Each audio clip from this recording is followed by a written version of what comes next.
Hello and welcome everybody to the Ask Aviator podcast / live stream. This is episode number 20. And for those of you who watched live and enjoyed the bizarre pre-show from our friends John and Kate plus Mate, I apologize. But I will say if you missed it, you probably missed my cackling in the back of the room. Normally I watch it from my office, but tonight I just couldn't help myself, and it was priceless. So many thanks to everybody who's here right now live. We have 110 people watching as we speak. We just started. Tonight's going to be a great show. We've had 2 weeks off for those of you guys who are counting, and I'm truly sorry. We tried to do a show at Oshkosh, and the internet was so abysmal, there was no way for us to make it work. We tried really hard to figure out, if we could link up different cell phones and different boosters, and nothing happened. And then thanks to the trip from hell, where it took us 46 and a half hours to get to Oshkosh and about 7,500 hours to get back for some of us, through no fault of anyone in this room. You're welcome. We'll tell you stories later, guys. It was amazing.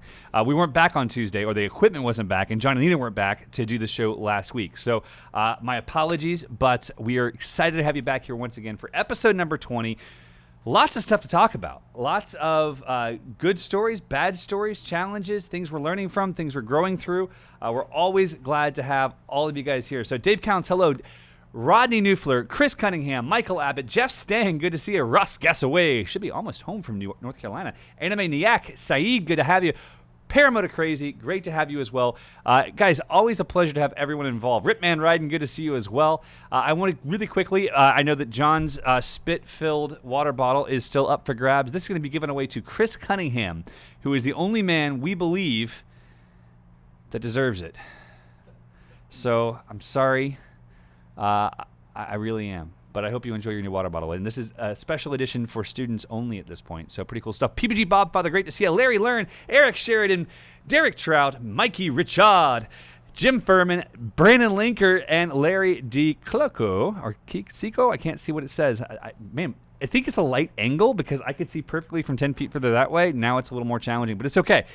We've got a lot of people involved. Eric Howard asked some questions about the Jin Pegasus 2 versus Mojo for the first wing. Eric, I haven't flown the Pegasus 2. I've heard incredible reports. I've been told that it's very similar in its stability to the Mojo. And I know schools that are using both very happily. Jay Venier, I'm glad you're coming down, man. Can't wait to have you in October. And Steve Zavani, what's up, dude? I feel like I'm back in high school. Carter Carlton says, pick me. It's already given away. I'm sorry. We'll give away another one either later this episode or in the next episode. Make sure you guys check in with us always. Larry Laird asks, are you going to do Trike Day Thermaling class? I don't know that we will or not. It really depends on your skills. If you have the skills to fly for thermaling, PPG 3 level skills, and you'd like to come to our thermaling class, it does not matter to me if you're flying a trike or foot launch whatsoever, as long as you have a reserve or two.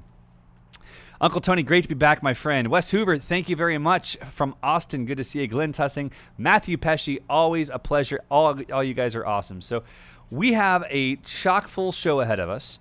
I told John that we were going to do this in a very short show. He said this has to be a 3-hour show to make up for lost time. I said, no, bare minimum 5 hours, and we'll see how it goes. But actually, I'm not going to do that because my kids will be in bed before I get back anyway. Eric asked, how are Travis and Kyle? They're doing awesome, man. Travis was at Moonshiners this last week. Kyle's been here with us. All is well. Caleb McDowell says, anyone know how to run a tack/hour meter for about 10 hours before mounting it to the motor? You can connect that to basically any circuit. There's a lot of different options. You can put it underneath your car hood if you wanted to and attach it to the spark plug cable. I believe there are other ways of tricking it. I'm not sure. All right, Gregors, good to see you. And I'm going to go ahead and bring in our first guest because, as you guys can see behind me, not only is there a shadow, a mythical beast of the Volution 3 behind me on the wall, there's also a very special box. We're going to try to keep this entertaining for those of you listening via podcast because what we have behind us is special, and we're going to introduce what it is shortly. But first, I'm going to introduce my friend Jeff. Jeff's been on the show before. Jeff was on the show. What month was that, Jeff? May. In May. The day after you learned to fly, right? All right. So he's going to come back, and a lot has happened since May. An awful lot. Come on in, Jeff. Let's get in here. And we're gonna share some more stories. I do want to encourage you guys, if you haven't yet, please share this video on Facebook, Twitter, MySpace, whatever you prefer. Share it in your groups. If you're part of the paramotor group or something, share it there, because we want to bring the community together and answer questions and just have a good time all together. So, Jeff, welcome back to the show. Cheers. Salute. Good coffee. Cheers. Great coffee. Best coffee of all time. All right. So, before we dive into what's in the box. Am I allowed to touch this, John? Yeah, you can move it. Oh, there you go. I can see your face now. Hey, girl. Before we get into what's in the box, I want to talk a little bit about your offer. We should talk. Man, there's so many things to talk about. So, a few months ago, you were on the show, and you kept matching every giveaway I gave with other giveaways. And you had this deep passion to try to help student pilots, especially aviator students, learn to do more. And he came to me, and he came to my office. He's like, I want to do this big thing. And I'm thinking big. And I said, well, what if we just start a foundation together and try to help more people? So the paperwork's in. Yes. And it's been approved. So we're waiting for the final approval from the IRS. All right. But they've already taken our money, so I think that is a good sign, right? Okay. So Lord willing, we'll be able to have our foundation, which can support other foundations like Resurgence and that kind of thing very soon. So Jeff's on the board of that, and his depth of passion for this sport is tough to match. Whoa, light just went weird. You've been incredible. And one of the things that you did was you made us a very unique offer about Oshkosh. You want to tell the world about it? So I was watching a live stream just like this one, except it was like 2 weeks before I started training, and didn't know I would be training, and heard you say, hey, we're going to Oshkosh this year, but if you know anybody up there where we can stay, a place we can stay while we're there, or something to that effect. And I'm like, oh my gosh, this is perfect road trip. So I have a 42-foot diesel pusher.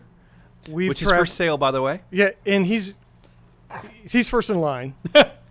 So I'm so far away from the line. It's so yeah, we're probably not going to make any sales tonight, but we've traveled as a family. We were very fortunate. Kids were homeschooled. I work anywhere there's internet, so we were able to travel the country for years and years and years with our kids. We raced soapbox derbies. We did all kinds of other things, and traveled probably, 120, 130,000 miles over a 10-year period, and never, ever had a breakdown. Had a flat tire once. Never had a breakdown. We made up for lost time, guys. We did. And you know what? What do they say? Be careful what you wish for. So I wanted to do this road trip. Thought it would be awesome. I've never been to Oshkosh. Oh, we had so much fun. Oh, it was the net positive that came out of all this is just tremendous. There were 14 people in your living room at one point. We'll get okay. So I promised my wife I wouldn't say anything, but we stood back one night as proud parents, and the whole room inside the RV was buzzing with energy and excitement and para-talk and paralyze and everything. So Will Liddy was there, so yeah. So we took this pano of the room, and it is gorgeous. We're gonna frame it. I gotta see it. That's awesome. We're sending out framed pictures to everybody that was there. So that's part of our tribute back to you guys. It was an amazing moment for us. It was such a joy. So we have our Paradigm trailer and our truck, but we're selling them, right? Mm-hmm. Which we haven't told that to the world yet because of a big plan that we have for next year that we're not going to reveal yet. And so we're like, listen, we're not gonna use it. We're not gonna drive it. It only has 18,000 miles on it. We'd be nice to it. So I was planning on flying the team up and then just renting a house or getting. Honestly, I will never not camp on site. So I was just gonna get a whole bunch of tents and make everyone sleep in tents, which honestly, Nina was down for it. John was like, no. So it ended up being a really great thing that you offer your RV, and we made great time all the way to about an hour north of Atlanta. We were cruising. Mm-hmm. And Alex drove barefoot. I think that was, yeah. The conductive properties of a Puerto Rican caused the turbocharger to go up. So for those of you guys who don't remember Alex is our warehouse manager, our shop manager. He's incredible. He's also a fantastic driver of big rigs. Yep. And it caused our turbo to go out the first time.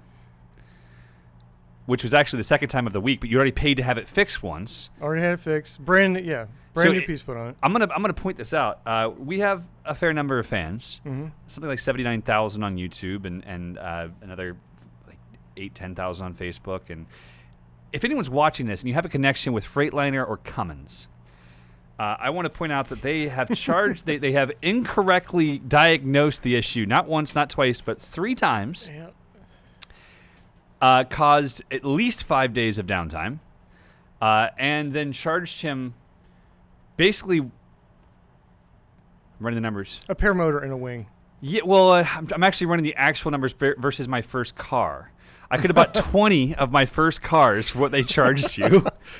Everything's in paramotor cash these days for me. I respect that. Yeah. My first car was a 93 Ford Escort GT. I actually ended up paying more in tickets in the first 3 days of driving it than I paid for the car. But Freightliner refused to honor their warranty and have completely screwed Jeff over, but we still had an incredible trip. We did. So if I had not been stranded in a vehicle, so they say the test of a friendship is putting them under stress in tight quarters for an extended period of time. Yes. I would say we came out smelling roses on this Oh, one. we did. And Yeah. honestly, like our whole team got closer. And Yeah. my only regret, which sounds ridiculous, was that I flew home on Monday. Oh, I'm glad you did. Well, I'm glad I did So because I got glad to be you- there for my son's birthday for the Yeah. first time in 6 years. Yes, you I've need- missed 6 of his 8 birthdays, and need to be I there. missed it. So I got to be home for that. But Alex and I had a nice flight home. It was peachy, really. Do they have VGT turbo units on airplanes? Uh, I would have asked that question. Yes, boarding the on plane. some airplanes they do. We're getting some comments from Jim Furman. He says Paradigm Team DC3. Yes, agreed. I actually really would like to get one. I'd like it to be a DC3 with turbine conversions, but a PC12 would perfectly meet our needs. So if anyone has great contacts in the business world and would like to help us find a sponsor, we've had lots of promising conversations over the years. We need a sponsor for Paradigm. Otherwise, Paradigm will have to die because it's gotten so expensive for myself and Aviator that we'd like to continue, but we need to get some backup. And so enough sponsors, we'll buy a PC-12. I turned to John. So John's our marketing manager. For those of you guys who don't know, I turned to John after his first day back here, about 15 minutes after he arrived. I said, so John, ready to go back to Oshkosh? He looks at me, he's like, never again! I said, so can we buy the PC-12 now? And he's like, and I told him exactly how much money we have to make to be able to afford a PC-12. They're like $2.5 million, right? Which you can finance for like 40 years, which is great, right? It's so solid Dave Ramsey technique. You just, Awesome. you do the right thing, finance it forever. Dave Ramsey technique. And so he's on board now. So hopefully he's going to find a way for us to get some more students and sell some more equipment. You're welcome. Thank you very much, Jeff. I appreciate it. So we have an incredible opportunity with our Aviator family, which are the students that train with us and the students that train with our alliance partners, all these people who come together who have similar values, similar goals. Out of the hundreds that we train each year, I've been so blessed to find incredible friends, people that I not only look up to. I wept with your wife on this trip. I have spent time with so many people who I so deeply value, guys like Lucian, who I'd never tell that to his face because it would just go to his head. I know. And he's already Australian. It's big enough, But but we're just so blessed to have incredible people that we can not only trust with our time and our emotions, but we can rely on. And so the trip was, I can't say it was the best Oshkosh ever because 2016 will be tough to beat. Our first show there was incredible. And we didn't get to fly the main line. That was disappointing. But the people were the best ever this year. So that was our takeaway. That the just being exposed to the community, the Aviator community, was just phenomenal. The energy every night, people coming in the RV. It was a good turning point for Kim and I because the last trip we took in it was 5 years ago, Right. and it was with our daughter who passed away, and so we didn't want to dig up those memories. Yeah. And so we just avoided it completely, and it just sat.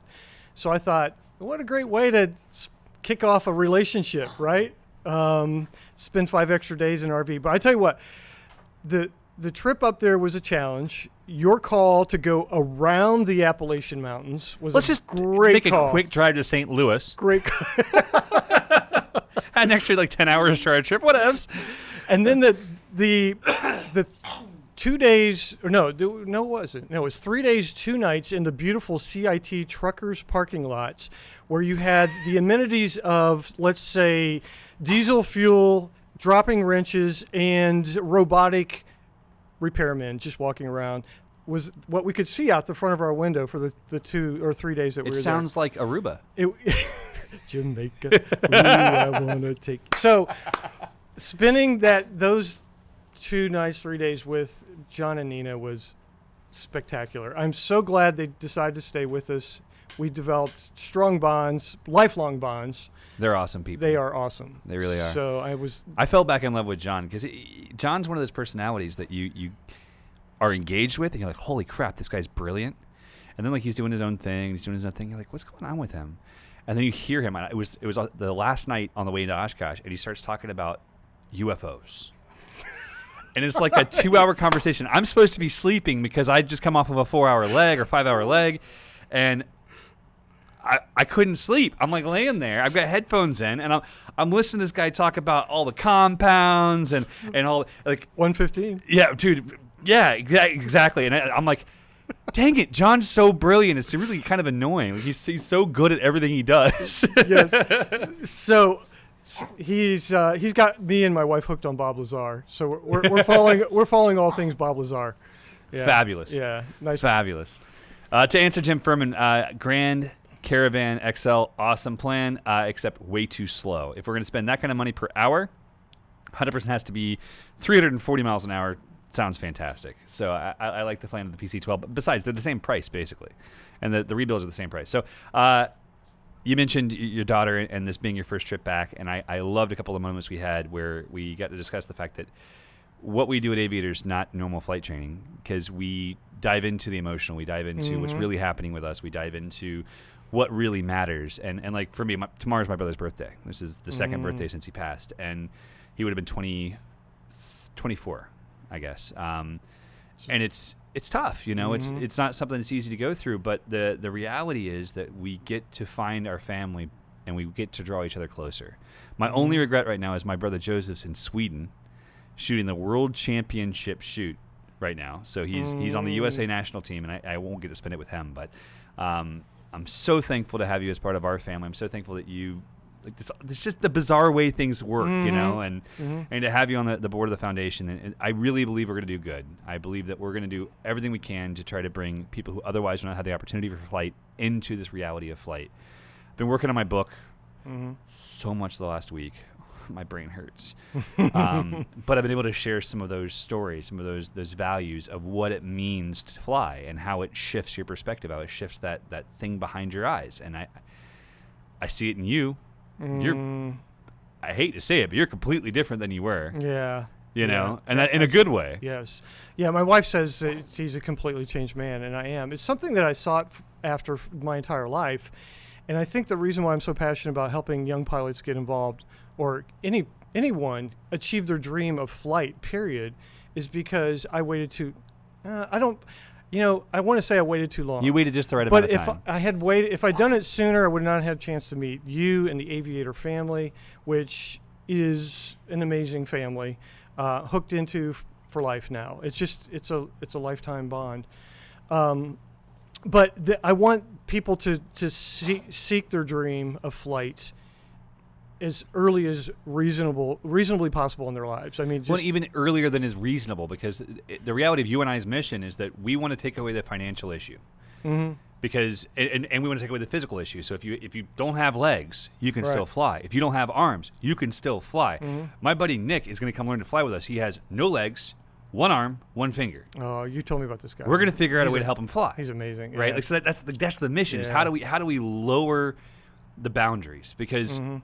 Particularly as adults with families, we do everything we can to add boundaries. So here, on that point, is a lot of people think that actually the most limiting factor is not a limb; it's actually up here. 100%. Yeah. And it's also the most important factor. And in this past week, we've seen more fatalities than we've seen in previous years in paramotoring. And the biggest systemic thing that we see, and I've lost friends. I've lost 2 friends in the last week.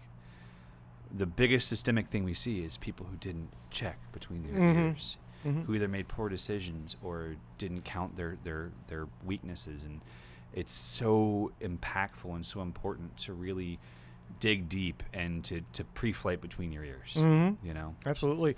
And I think along those lines of limitations are people that stop themselves financially. They just say, that number's just too big for me, I'm never going to fly. And that's the complete wrong attitude. I mean, if it's a cliche because it's good and it's right, and that is, if there's a will, there's a way.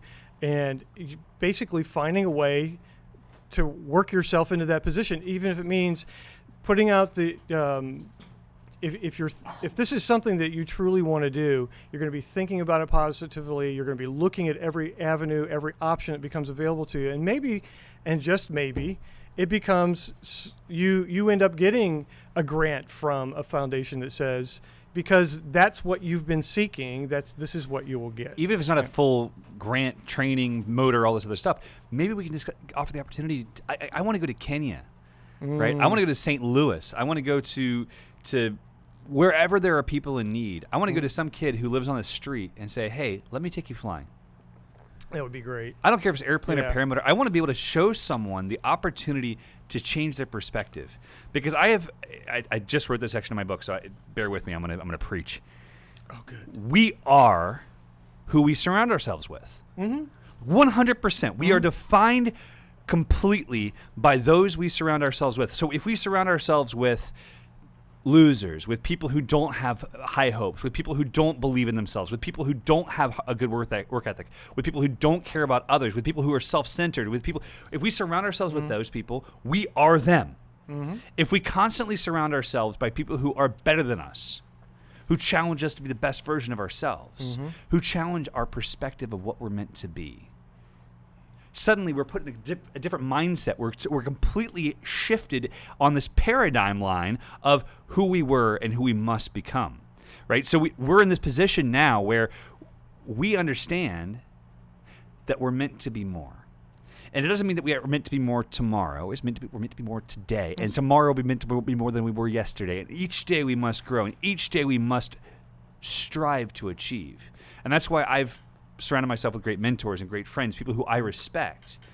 Like, your financial and business background is incredible to me. The way that you've built your business, the way that you serve your clients, the way that, I constantly want to surround myself with people that better me, because I know that I can't better myself without that. And so that's what I think that our foundation can do. I think that our foundation can give people their first taste. It can give them their first idea. It can allow us to support groups like Resurgence that we truly believe in. It can allow us to do so much to be able to inspire people to be bigger than themselves. So that's my, Amen, brother. I get a little excited, Woo! sorry. So we need the choir now. Where's the choir? Anyway, we have a lot of comments coming in, guys. We're going to answer some comments, and then we're going to dive in to what's in the box behind us. And not only are we going to dive into what's in the box behind us, we're going to showcase a little bit about what it is. And then I'm going to have the guys over here build it up so you can see it for the first time. Oh, wow. Giggity. Wow. All right. Wow. Jeff Stang says, I absolutely want to be involved in the foundation. Sign me up, Jeff. We'd love to have your assistance, my friend. Yes. Absolutely. Yep. What the heck is butter coffee? Yes, butter coffee or bulletproof coffee is, what is it? MTC oil, butter, and collagen, and it's fantastic. I have it every morning, and it helps my world. Slick Jimmy says, Eric, what if you're a chicken farmer? Dude, I want to be a chicken farmer. It's all good. I just got approved for an ag credit loan if I want to buy a farm. So these things happen, all right? These things happen. Lots of other great comments coming in, guys. Jim Furman is talking about aircraft again. Somebody asked about a TBM 700. If we're going to buy a TBM, it should be a TBM 940. We got to get the newest, right? But the problem with the TBM is we can't load paramotors into a cargo door, and there's not enough seats. So it's a very delicate balance. As much as we'd rather have the higher speed, and I love the guys at the TBM, incredible people. They offered me the opportunity a few years ago to fly a TBM from Paris to Miami. Oh, my God. And I tried to take them up on it 2 years ago, and they already had all the flights booked. Or 3 years ago. So maybe in the future. Really quick, if Ben Sanderfoot's still watching, I want to give a huge shout out to Ben. Ben is an EAA security guy who's been a friend of our team for several years, and I didn't even get to see him this year, and I'm so sad about it. So Ben, thanks for reaching out. I'm sad we didn't get to hang out. It was a weird year this year. hopefully next year we'll get more opportunities to have some fun together. So Patrick Ryan, good to see you. I saw your video on the Mississippi River. Very cool stuff. Slow Days, good to see you, sir. Anime, Fool's Hill, he raised chickens for 7 years. Darren Sampson says, hey, E, I saw you at the EAA show. Nice evening demos. Also wanted to, I lost it. Also wanted to thank your dad for the book recommendation on the prior episode. Read it at Oshkosh. Wild at Heart. Awesome, Darren. I met a few people at Oshkosh who'd read the book, including one who's behind me here. He wasn't at Oshkosh, but he's one of our past students, and we'll talk to him shortly about that because a lot of what I'm doing personally, Aviator is going to continue to running the same way it is. We're going to continue serving students and serving the paramedic community. But on the personal side, I have a passion for trying to share more of this with my children, to share more of this with my wife, to share more of my personal adventures that I've done on my own with them and bring them into them. November 2nd, my wife learns to fly. Next summer, we have some incredible adventures planned that we're going to share with the world. The goal being to inspire more people to live wild at heart, to live passionately, to live fully. So lots of opportunities coming along, lots of things that I'm really passionate about and excited about and terrified of the cost of. But I think it's going to be good. Kurt and Velvet Daughtery says, my husband has had training but is still worried about flying. He's worried about tearing up the equipment. Please help. Honestly, send us an email. Let us know where you are. We'd be happy to connect you with either our school or with one of our alliance partners, someone who can help your husband not be afraid. If you've gone through training in paramotors and you're still afraid of anything, the training was not at the level it should have been.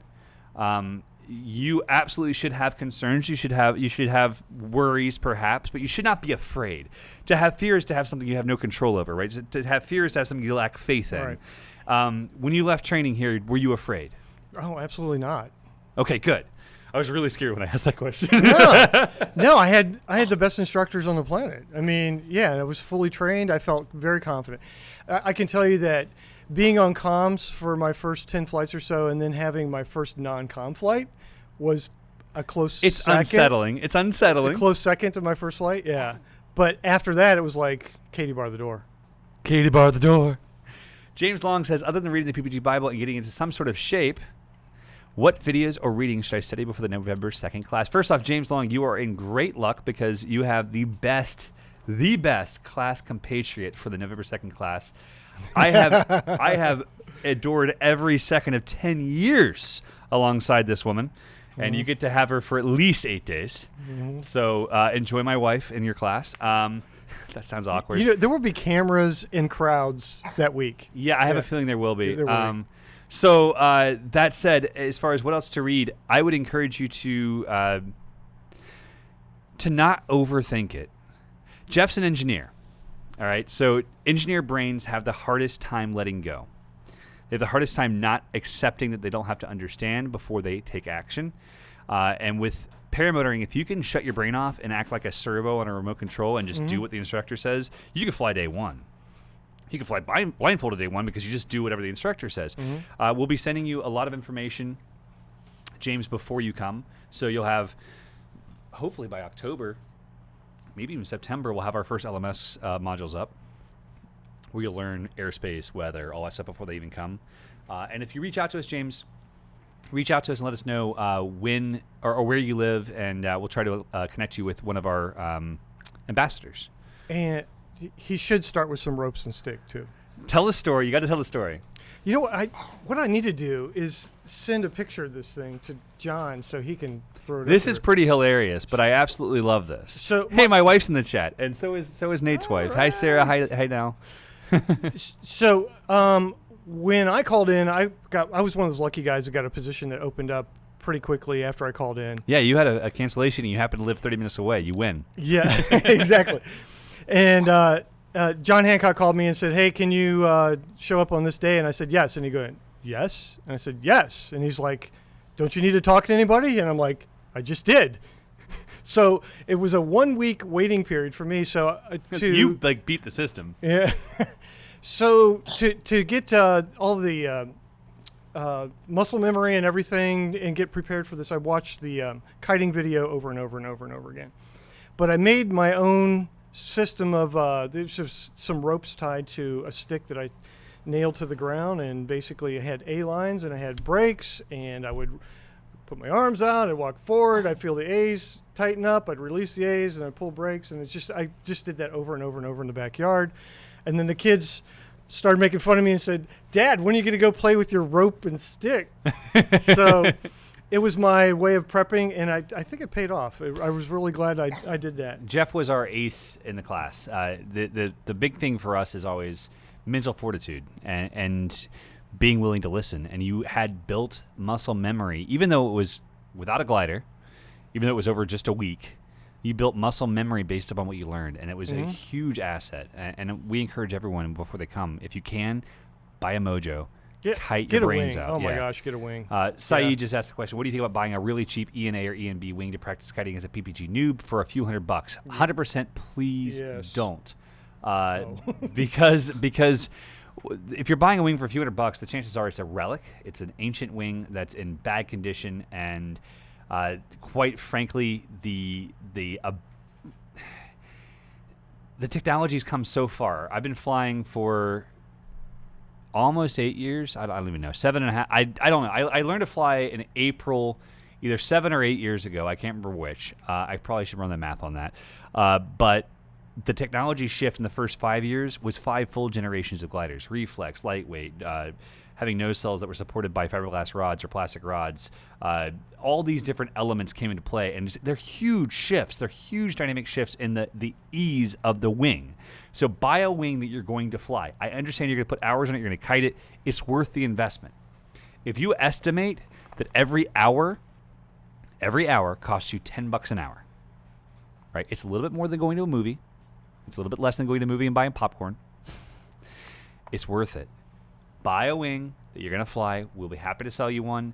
We'll be happy to set you up with our kiting DVD. Every wing that we sell, when someone wants it, we'll send them a kiting DVD for free. They can watch it over and over and over again. We still have a couple hundred DVDs here. Please do that so you can be fully prepared. Even if you're not going to train for 18 months, you can learn so much kiting. It's worth the investment of time. That is the key. Yeah, absolutely.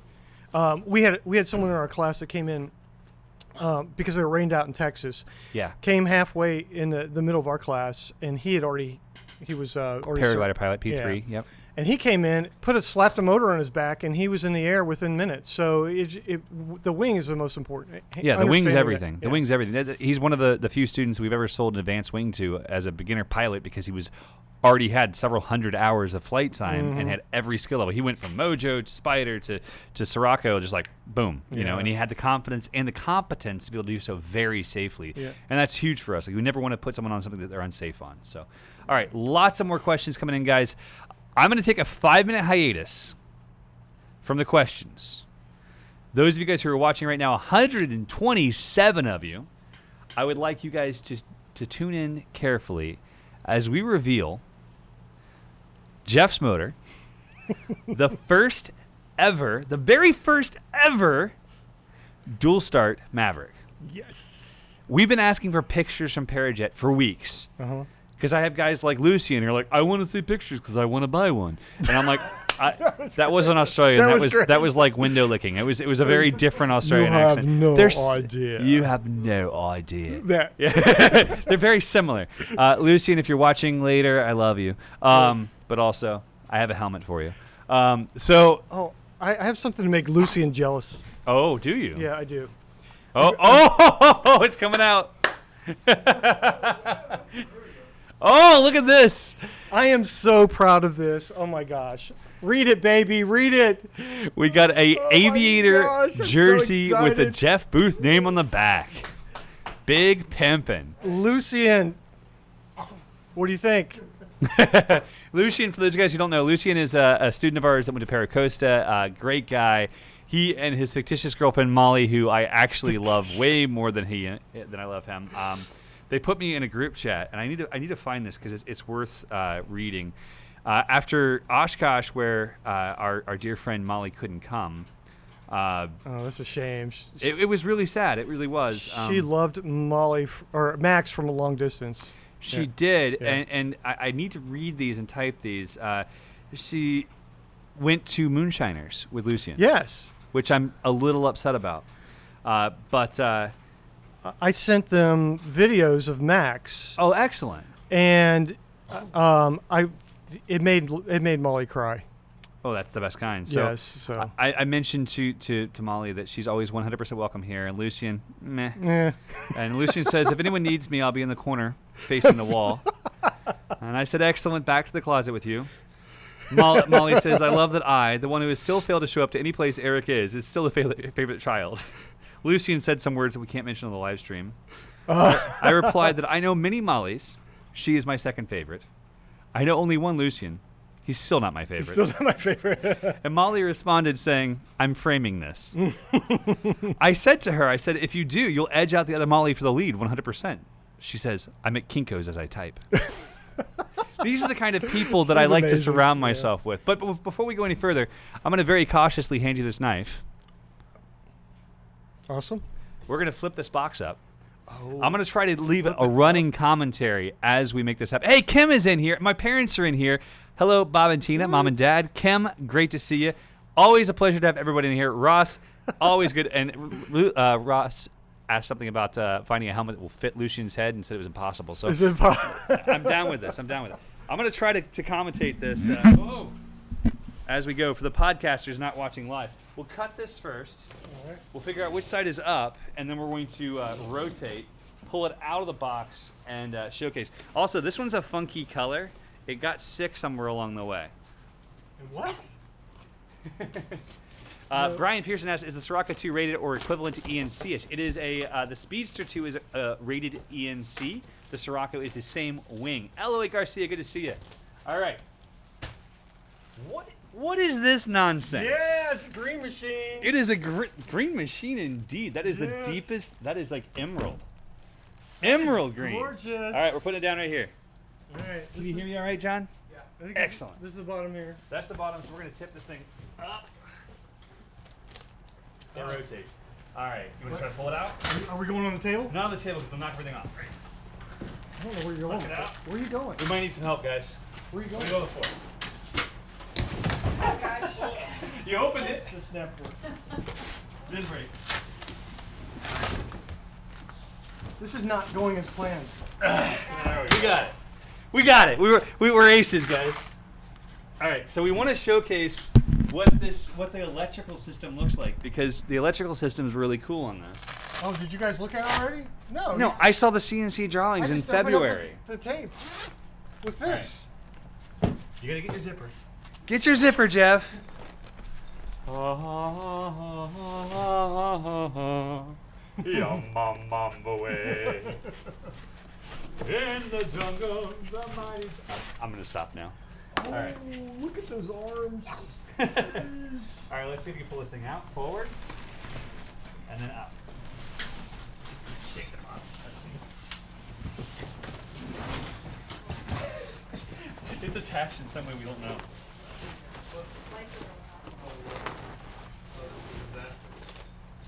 Hey, Nate. Here, Nate, you pull Hold this the out bottom. here.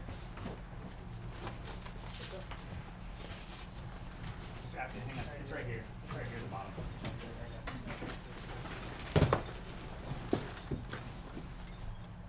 I'm gonna help narrate here. So, for those of you, that are only listening and you don't watch the show, there's an absolute. We got 4 or 5 children. That's my paramotor running around. It's my paramotor right trying there. to get this paramotor out of the bag. It's the Incredible Hulk. It comes with a really good travel bag when you get the Maverick Sport. I trust the Aviator gang to handle this for me. It comes with a travel bag, and this right here should be proof enough of how secure that is. It's so good. It's so good when they ship it. All right, here we go. We're about to see the finished product here. The first dual Maverick, the first dual start Maverick to ever enter the United States. How does that feel, Jeff? Thanks, Simon. Thanks, Simon. That was so much work. I'm taking it back. Thanks, Nina. That was seriously like it was held in by ninja straps. It was. I don't know what to say after that, but it is the Incredible Hulk. Look at it. Look at the green. So there is an electric start. It's confirmed. It's right here. Oh. And the stuff that you guys actually want to see, I'm not sure how much we can crop in. So what's really unique about the way Parajet did this has been in the plans for a really, really, really, really long time. So when we were there in February, they showed us what they're going to do.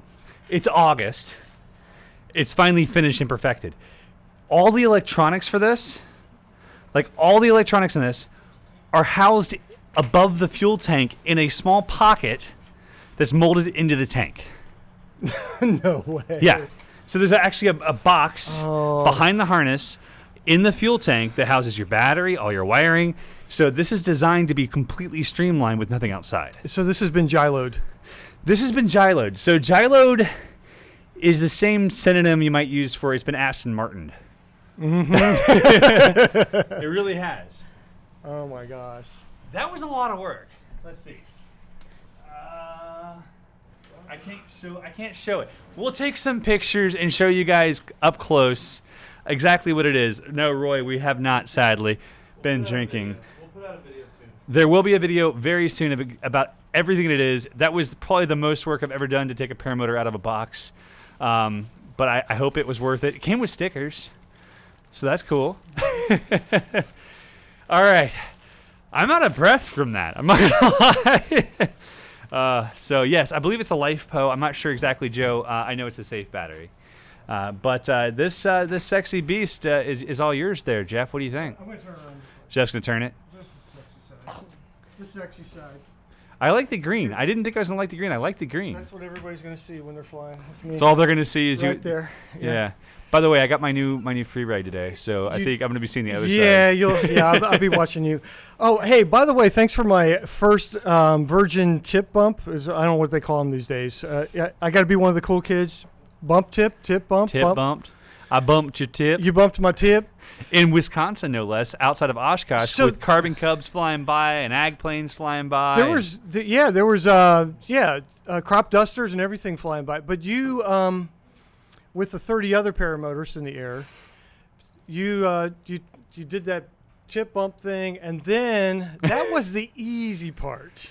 Yeah, I got a little close. That was easy. I got a little close. I won't lie. I did it on purpose, but I fly up to Jeff, and you could see Jeff from about 5 miles away because he's got his wood helmet on, and he's chugging along. He's like, he's just cheesing, and I was like, I gotta go wingtip bump Jeff. I mean, we've had the hell of a week getting here. It's been a process, an arduous process. So I'm gonna go wingtip bump Jeff. So I do, and then I do the same thing I always do, which is I dive in front, so my wing is about 3 feet below you. Ish, and then I carve in front, and then I hold my place because it makes you feel like you're in the stack. Like that's how we feel in the stack, right? With 6 or 8 of us, and it's like, oh my god, it feels amazing. And then I kind of pump the brakes a little bit, so I'm about 18 inches from you, and then I dive away. Except that I'm used to the free ride, which dives a little more than the Viper does, and so my feet were like this. He's like pulling his legs up. Accurate. Yes. Accurate. Yes. I was probably like 8 inches away as I kind of carved in front. Was just like, hey, what's up, buddy? I got an old GoPro. Oh, I can't wait to see the video because you're looking down at me and I'm looking up at you with my camera on, and I was like, I'm not sure if he's pooing himself or if he's really giddy. It's one of the two. There's always a combination when you're flying. always. So when I landed, you asked me how was it, and well, first of all, you like virgins, don't you? Yeah, you like doing that. No, I've been married for 10 years. Yes. No, that's not what I'm talking about. God, your mind went there so quickly. No, my wife's watching, and my parents my are God. too, and I have to be very cautious what I say. My Your wife's wife's watching. watching. There's everyone's my watching. I have to be gosh, everybody- appropriate. Let's just cancel the show. We're done. My kids are watching too? Your kids are in here, Jeff. So he gets such pleasure out of seeing I first do. in people's lives. I do find Let's put great it that pleasure way. in seeing first in people's. That's a very appropriate way to put it, Jeff. You're welcome. So, Oh my God. so when I felt like, I'm telling you, I felt like one of the Martin brothers when I landed. I know you're probably like, why don't you say like, I feel like a farewell? I was a farewell a long time ago. About May, I became a farewell.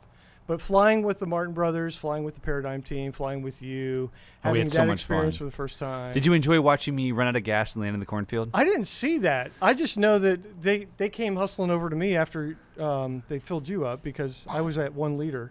I'd say I Yeah, took take off off. with 1 liter because the whole EA photographer guy threw me off, and I'm making excuses for the fact that I've never, ever run out of gas before. That's what they say. Yeah. Ever.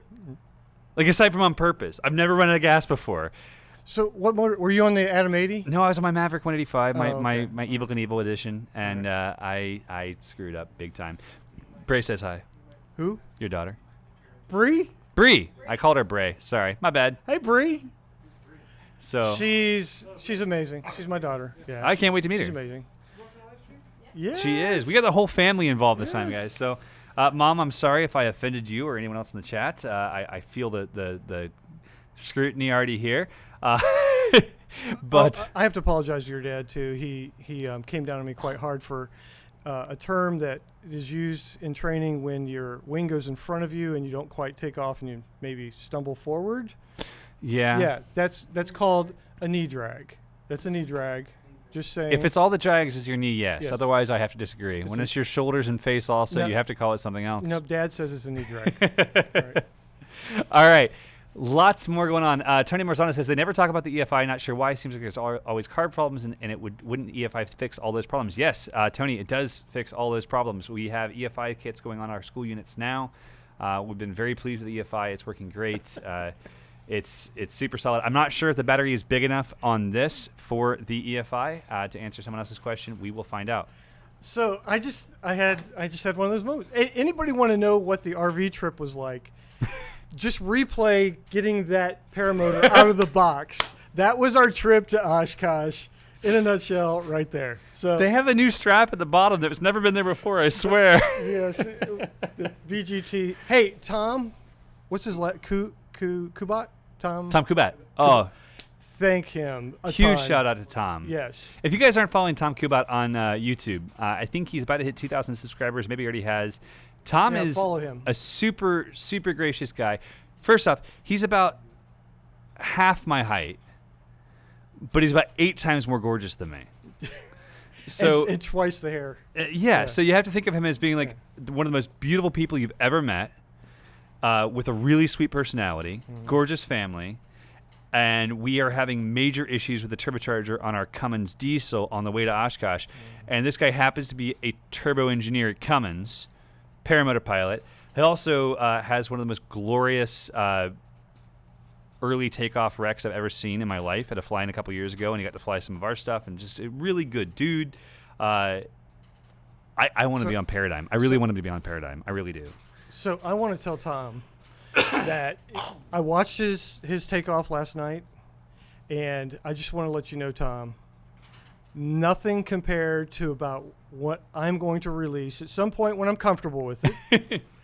And me and John start the Para-Nickel team.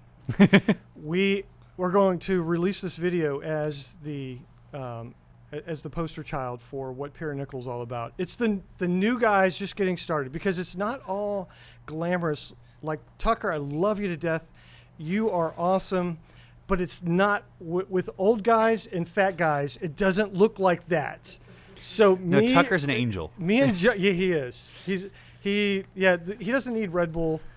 He already has He just has them. He just has them. Yep. So, he could fish for a sponsorship all he wants. He just already has them. He should just start his own company, his own drink company. The Risky Biscuits drink company. Parable. Yeah. Parable. Yeah. Parable is pretty much what we do around the campfire every night. All right. He's here all week. I will be here all week, and I will not quit my day job. Don't worry.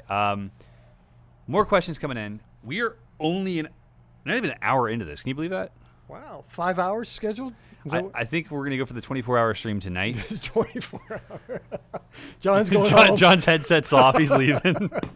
You guys are locked to this camera angle for the rest of the night. No, so awesome stuff. I'm really excited to get the first dual start Maverick that we've received. I am so pumped. When did I order it? May 4th is when I started class. May 5th I ordered it, I think, right? Somewhere in there. But Somewhere in there. So I have a question for you. Yeah. How do you feel about driving the RV to the Lycoming County Air Show in Pennsylvania next month? next month. Hey, it's got a brand new turbo. It's going anywhere now. Yeah. I'm game. And you can hire my wife, and I won't be jealous. Dude, your wife's amazing. If she just makes me chili and pasta every night, I'll be happy. She's the best. She's the hostess with the mostest. She is. Yeah. We need some like some peel and eat shrimp though for next trip. I feel like that's a requirement. Okay. Kevin S says EFI install void the engine warranty. Yes, it does. It doesn't void your existing Vitrazi warranty. Let's see. 30-minute show, 30 minutes unpacking Maverick. Whatever the next 30 minutes will be. Thank you, Joe.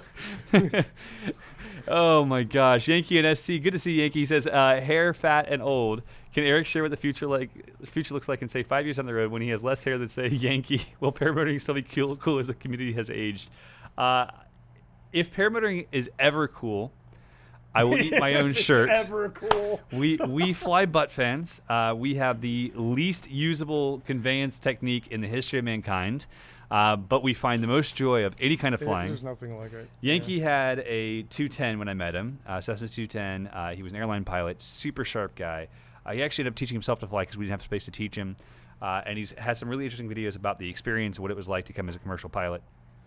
We differ a little bit on our belief structure on what should and should not be done for safety reasons, but he did do it in a very safe manner. Like I give him accolades, and he's a great guy. Todd's a good dude. So I will imagine that I will have less hair in 5 years. My dad lost all his by his early 20s, so I'm holding on for dear life, 1 inch at a time. They say you have a forehead. Like 4, I've got at least a 5 head, and it's growing. So. A 5 head? your forehead is eating your scalp at an alarming rate. Alarming rate. Yes. So I have this saying about flight is that I'm not a pilot, general aviation or whatever, Yet. but I had 3 in my class, and they all said hands down, this was better. Yeah.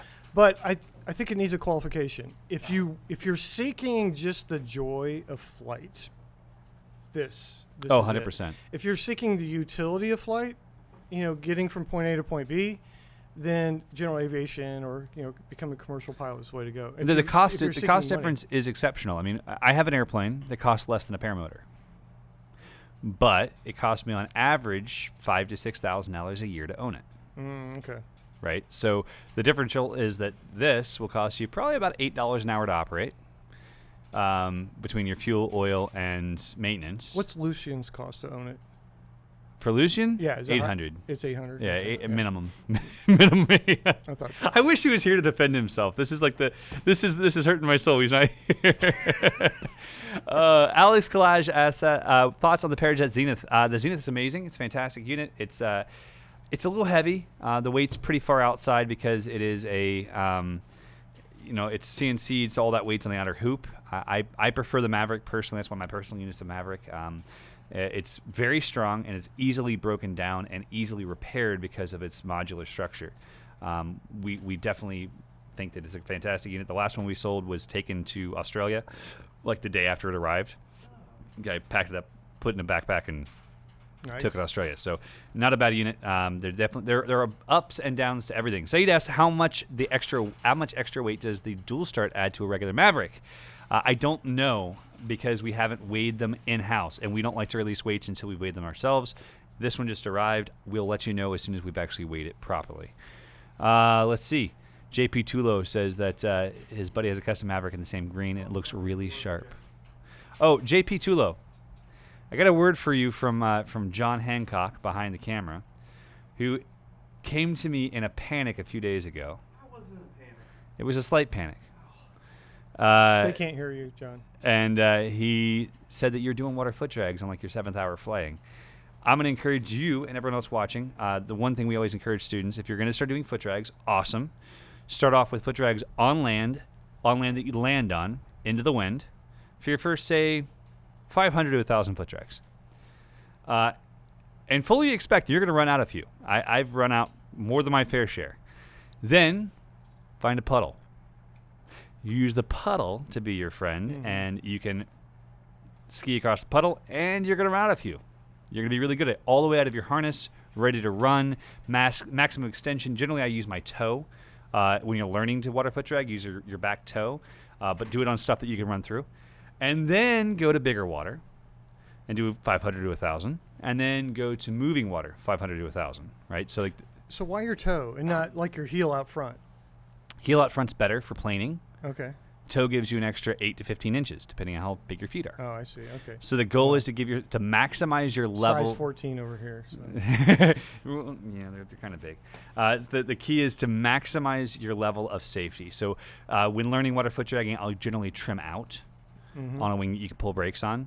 So you have more speed, more efficiency, more energy. So you're maximizing your speed so that you can slap brakes and come up 8 to 10 inches if you're going in the water, right? So don't rush. And I don't know the whole story, JP. I just know that I heard you were water foot dragging because your instructor said you should, and I'm going to tell you that you need to be the one that checks what's going on between your ears and make sure that you're more than experienced, more than adequate, and really in a safe place because you don't want to put yourself in a position that's unsafe. All right. And water is the number one killer in our sport. If you don't have a power float, get one. We have a whole bunch on the shelf behind me and behind that picture over there. So please find yourself one.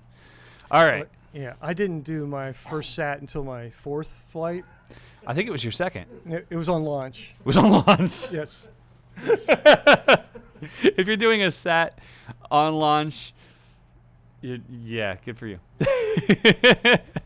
I love it when I can make him speechless. That's awesome. It does happen. It does happen. All right.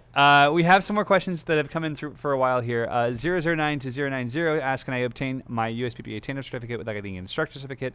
I'd like to share this joy of flight. No, you cannot. Through USPPA, you must get your instructor certificate. In fact, through every governing body that allows tandems, you have to get your instructor certificate. There are some that are easier than others. There are some like ASC where it's less requirements, but it's still imperative that you're an instructor because your flights must be for instructional purposes only. And so, if you're interested in doing a tandem clinic with us, you need to go through one of our trike classes or trike transition classes, unless you're already a trike pilot, and then you have to go through our tandem clinic itself, which is anywhere from 4 to 5 days. So we want to make sure that you're extremely safe. Vertical Line says, how often are skier winds just a few hundred feet up? Do trike classes practice kiting? What are the specs on the extra weight? Vertical Line's not sure on the extra weight yet. We will measure or weigh soon. How often are shear winds? I don't understand that question. I'm sorry. Do trike classes... Oh, shear winds. Right. It really depends on your local environment, Vertical, as far as sheer winds a few hundred feet up. To answer your question about whether or not trike classes practice kiting, the answer is absolutely yes. We have some really cool pieces of equipment that allow us to teach kiting that we've worked really hard on, and they work well. Lucian's here! Oh, my goodness. Oh, we're in trouble. Yes, I'm so glad you're here. My dad says Tandem Bob. My dad does the tandem flights here for us, a lot of our tandem flights, my dad and Mike Brown. So I'm super, super grateful to have their help with our students, etc.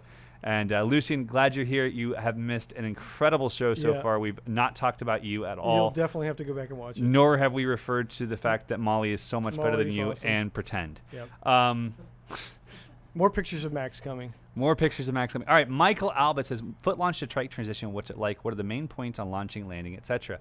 To answer the question in brief, the biggest difference between foot launching and trike launching is that foot launching is more physically demanding and trike launching is more mentally demanding. It requires that you're more patient, that you take your time, and that you make the right decisions over a longer period and that you don't get in a rush. Trike pilots who push themselves to get off the ground quickly without making sure the wing is perfectly square overhead will quickly find that they're swinging and not in a good position. So we work really, really hard to ensure your safety by teaching you how to be patient. All right, I have to catch my breath. We're going to take a 3-minute break right now, guys. It's been 1 hour. Thank you very much for watching so far. If you have more questions, leave them in the chat. I would also really encourage you all to leave a very nice note for Lucian, who is currently our, what will we call him? Will we call him the whipping boy? I think whipping boy would be right. Well, tonight, but he wasn't here to defend himself. We'd be just basking in his accent if he was It's here. true. So everyone, please leave a note for how much you adore Lucian's accent in the comments down below. Yeah. We'll see you in about 3.5 minutes at most. So long.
And welcome back, everybody.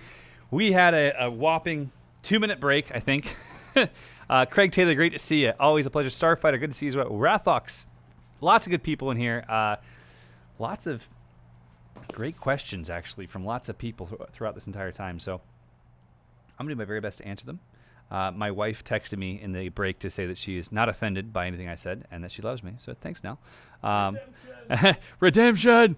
We're going to have Jeff and Will and Nate are going to be behind us here in just a moment. They're going to go ahead and put together this stunning custom green Maverick with dual start, so you guys can see exactly what these are all about. And Put it on. The hang points are off. the hang points are off. Get it on now. You got this. Heath Burrison says, great to see you back on the live stream. My wife says to stop calling her fat. Is your wife fat, Heath? I have questions. Oh, man. Too much fun. Question from Paramotor Crazy. Are there 80 rookie mistakes I should watch to avoid when I'm breaking in my Atom 80 next week? Not really, no. The biggest thing is don't do it on the ground. Do it on your back or attached to a tree or something like that, and follow the Vitarazzi manual. Vitarazzi is great about having the manuals, which is fantastic. We really appreciate that. Having a manual you can follow that you can then know that you're within the specs for the warranty is very important. Saeed, we already talked about the ENA or EMB wing to start practicing kiting as a PPG noob. Our encouragement is always to invest in the wing you're going to fly. Even though it's a bigger investment, it's worth the time. Joe Sasher asks, are LMS modules for Aviator PPG only, or these be offered at affiliates? Right now, they'll be through our school only. That said, we are going to have a much increased student flow in the new year, so expect that. We will have a lot more space to serve you. So please check in with us, and we'll be happy to share with you more and get you guys flying. We have spaces as early as late February right now, quite a few spaces in March. Anime, thinking out first wing. I'm older and flabbier than most, so easy launch/land is main priority. Instructor says no Spider 3 too fast for you. Okay, I know you're hot on Mojo, but looking at Spark 2 also. Can you discuss those 3 wings with regards to my priority, please? Would I hate the Spark 2 after hour 50? I still fly the Mojo more than I fly any other glider. The Spark 2 is fantastic. However, it does oscillate a bit more than the Mojo, and it's a bit hotter of a wing. It turns faster, and it's just more advanced. It's a little more efficient, but my encouragement would be to go for the Mojo if you want slow landing speeds, etc. Although, I will tell you, done properly, landing speed is not an issue. Landing speed is your friend. The more speed you have, the more control you have. Speed is life, speed is control, as Jeff Goen says. It gives you a huge opportunity to be able to bleed off that speed. I land a free ride 16 at 187 pounds. My 180 turn to land, my forward and downward speed's over 80 miles per hour, and it's fantastic. So I don't take more than 1 or 2 steps as a general rule, but I do drag my foot for 100 yards, which feels great. So definitely something to consider. I would encourage you to think serious about who you're working with as an instructor. Make sure you're working with someone that you trust and you respect, ideally someone that we do as well, because we know that the instructors that we recommend are really great people. Brian Simmons, hey, I've heard you say that thermaling is one of the most dangerous things you could do on a paramotor. Briefly, how do you make thermaling safe? I'm intrigued with your upcoming class. Brian, we'd love to have you in the upcoming class. How do you make thermaling safe? A lot of ways. So, thermaling can be dangerous because you're dealing with unsettled air. The crucial elements are not to go into air that's too big for you. So just like when you're learning to surf, you're not going to go surf when it's double overhead, 18-foot waves or triple overhead. You're going to go on a day where it's small waves on a big board in a safe position without a rip current in a place that's been considered to be safe by an instructor. We do the same thing with thermal training. We put you in the air not at 3 o'clock in the afternoon in the middle of the summer, but at 10 o'clock in the morning as the thermals are beginning to build. And we land before 1 in the afternoon. And we do that in the spring, fall, and winter. We don't do that midsummer where the storms can build up very quickly. I have had those experiences where I get sucked up by a cloud and I don't have control. I've done everything I can to get down and I can't. Additional to that, having a reserve is huge. And understanding where your biggest areas of danger are crucial. That's below 100 feet through your climb and landing, right? So we climb slowly. The reason why paragliders don't mind thermals and paramotors do is when we fly a paramotor, I'm showing this visually, so I'm going to try to explain it verbally as well. As you add power, your wing falls back, right? As your wing falls back, you decrease the pressure because the amount of airspeed going into it is decreased because you're slowing as you climb. So we make a very slow climb through that danger zone. And we continue our climb through 500 feet or more at a slow pace because we want to maximize the pressure in the wing, and we want to utilize the thermals that are low to the ground.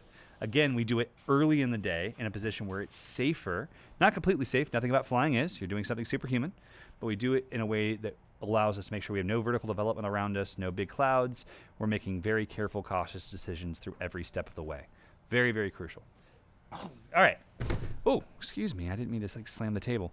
Wes Hoover, is it? Oh, and for those of you guys who are interested, we do have, I believe, 4 class slots left for our thermaling class in November.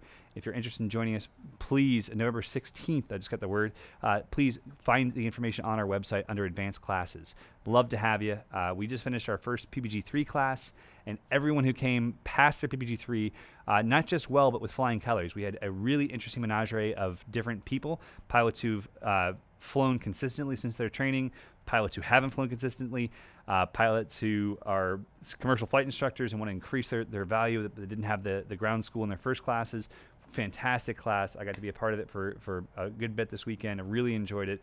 And everyone did really, really, really well despite some challenging weather conditions. So really fun. I was really grateful to have everybody here. All right, coffee. Cheers, guys. I hope you're enjoying this live stream so far. We are crushing through the timeline, crushing through the questions. I'm going to have a sip of water. All right, Wes Hoover. What am I looking at, John? Camera. I'm looking at that camera. Hi, camera.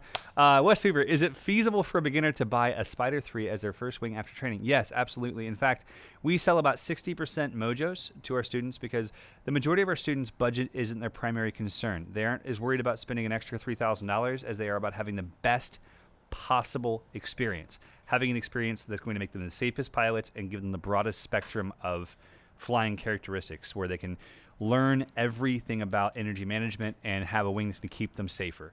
So to me, that's the Mojo or the Spark. Excuse me. A-wings, beginner wings that have been designed to keep you safe through every step of the way.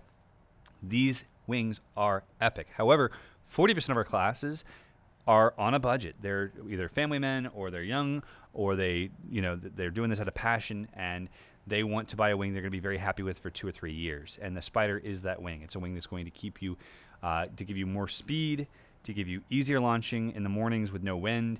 It's fantastic. In my opinion, if you are going to be deeply invested in this sport, emotionally, physically, and financially, you're going to want more than one wing. You're going to want, realistically, you're going to want as a more advanced pilot, say you get 300 or 400 hours, you're going to want a beginner wing so you can fly when it's crappy and you can thermal. You're going to want a cross-country wing, whether it be a Spider or a Sirocco, something like that, a Universal, MacPair Charger, Colorado. There's a whole bunch of different wings out there. I love Ozone because I have a personal relationship with the designers of the wings, and I understand their philosophy that goes behind them. I understand exactly how they teach, not how they teach, but how they design, how they plan everything ahead to have safety as the forefront, the most important thing to them. So I love Ozone. So I would recommend a Mojo or Spark as your beginner wing that's going to keep you safe, that you're going to fly in conditions you would not otherwise fly in. Even as an advanced or expert pilot, I'm going to recommend a cross-country wing like the Sirocco or the Spider. I'm going to recommend a slalom wing like the Freeride or the Viper. And I'm going to recommend an acro wing if you're starting to do acro, something like an Octane or an Emily, AirG Emily, Peace, whatever. I'm going to recommend a tandem wing like the Magmax or the Swiftmax. And then a speed wing for kiting and for downhill flying. So that's 6. All right. If you're heavily invested and you're willing to make the investment because you love this and this is your primary sport, your primary hobby, yes, I understand that's exceptional. It's way too much potentially. But that's what I fly. That's what I fly on a regular basis. Those are the wings that I consistently work with. So worth mentioning. Phobio2101 says, how bright are the wingtip strobes? I saw them in a couple of Oshkosh 2019 videos. They didn't look that bright on video, but it's hard to tell on a video. Should I buy 2? I'm going to ask Will, can you find us a wingtip strobe? There's one underneath my desk on the right-hand side. All right, I'm going to bring one in. The Oshkosh videos were filmed precisely at sunset or slightly before, I believe, for most of them. So it was not very dark at all, actually. So the wingtip strobes don't look that bright. They will literally hurt your eyes. They are exceptionally bright, and I would absolutely encourage you to buy not just 2, buy 40 of them. Give them to all your friends. We love them. I I don't like to fly without them just because I feel like it makes me look cool. And if we're doing something that's really dorky, you might as well look cool, right? Eric Sheridan says the strobes are bright. I have 2. Craig Taylor says he personally recommends the wingtip strobes. I have 4. They are awesome. Get the North Star strobe too. Craig, I hear we'll see you in September. Looking forward to it, my friend.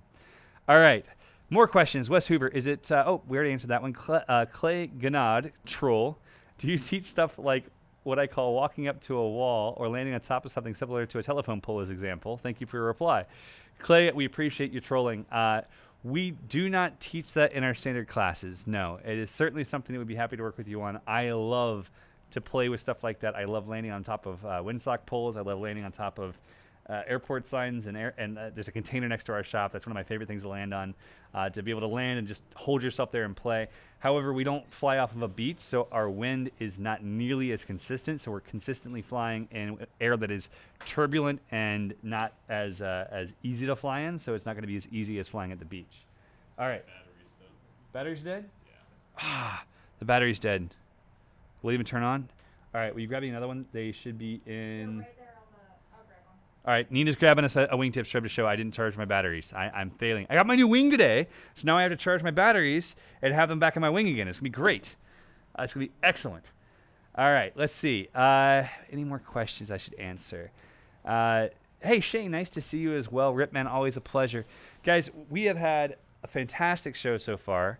It's been 3 weeks, which just feels incredibly weird that it's been that long. But it's a joy to have you all here and have you as a part of this. So thank you very much. If you have any more additional questions you'd like to share with us, please leave them in the chat now. For those of you who are listening on the podcast, please join us for a live stream when you can. We'd love to have you. This is going to hurt our eyes, but eyes, guys. The important thing to recognize is that there are most of the competing strobes. There's one strobe that competes. It has 4 lights or 5 lights on one side. This battery is over double the size, and it has 10 lights total, 5 on each side. So it's kind of stupid. Oh my god. Yeah. For those of you guys listening to the podcast, you can't hear the sound of my retinas being burned. And my eyes are closed, and I'm going to see dots for a while. It's off. Literally, all I can see is like 5 dots in my vision right now. They are extremely, extremely bright. They work very well. Mitch Briggs asked, thoughts on using the wingtip strobe as the primary strobe mounted to a paramotor? Huge fan of it. Totally a reasonable thing to do.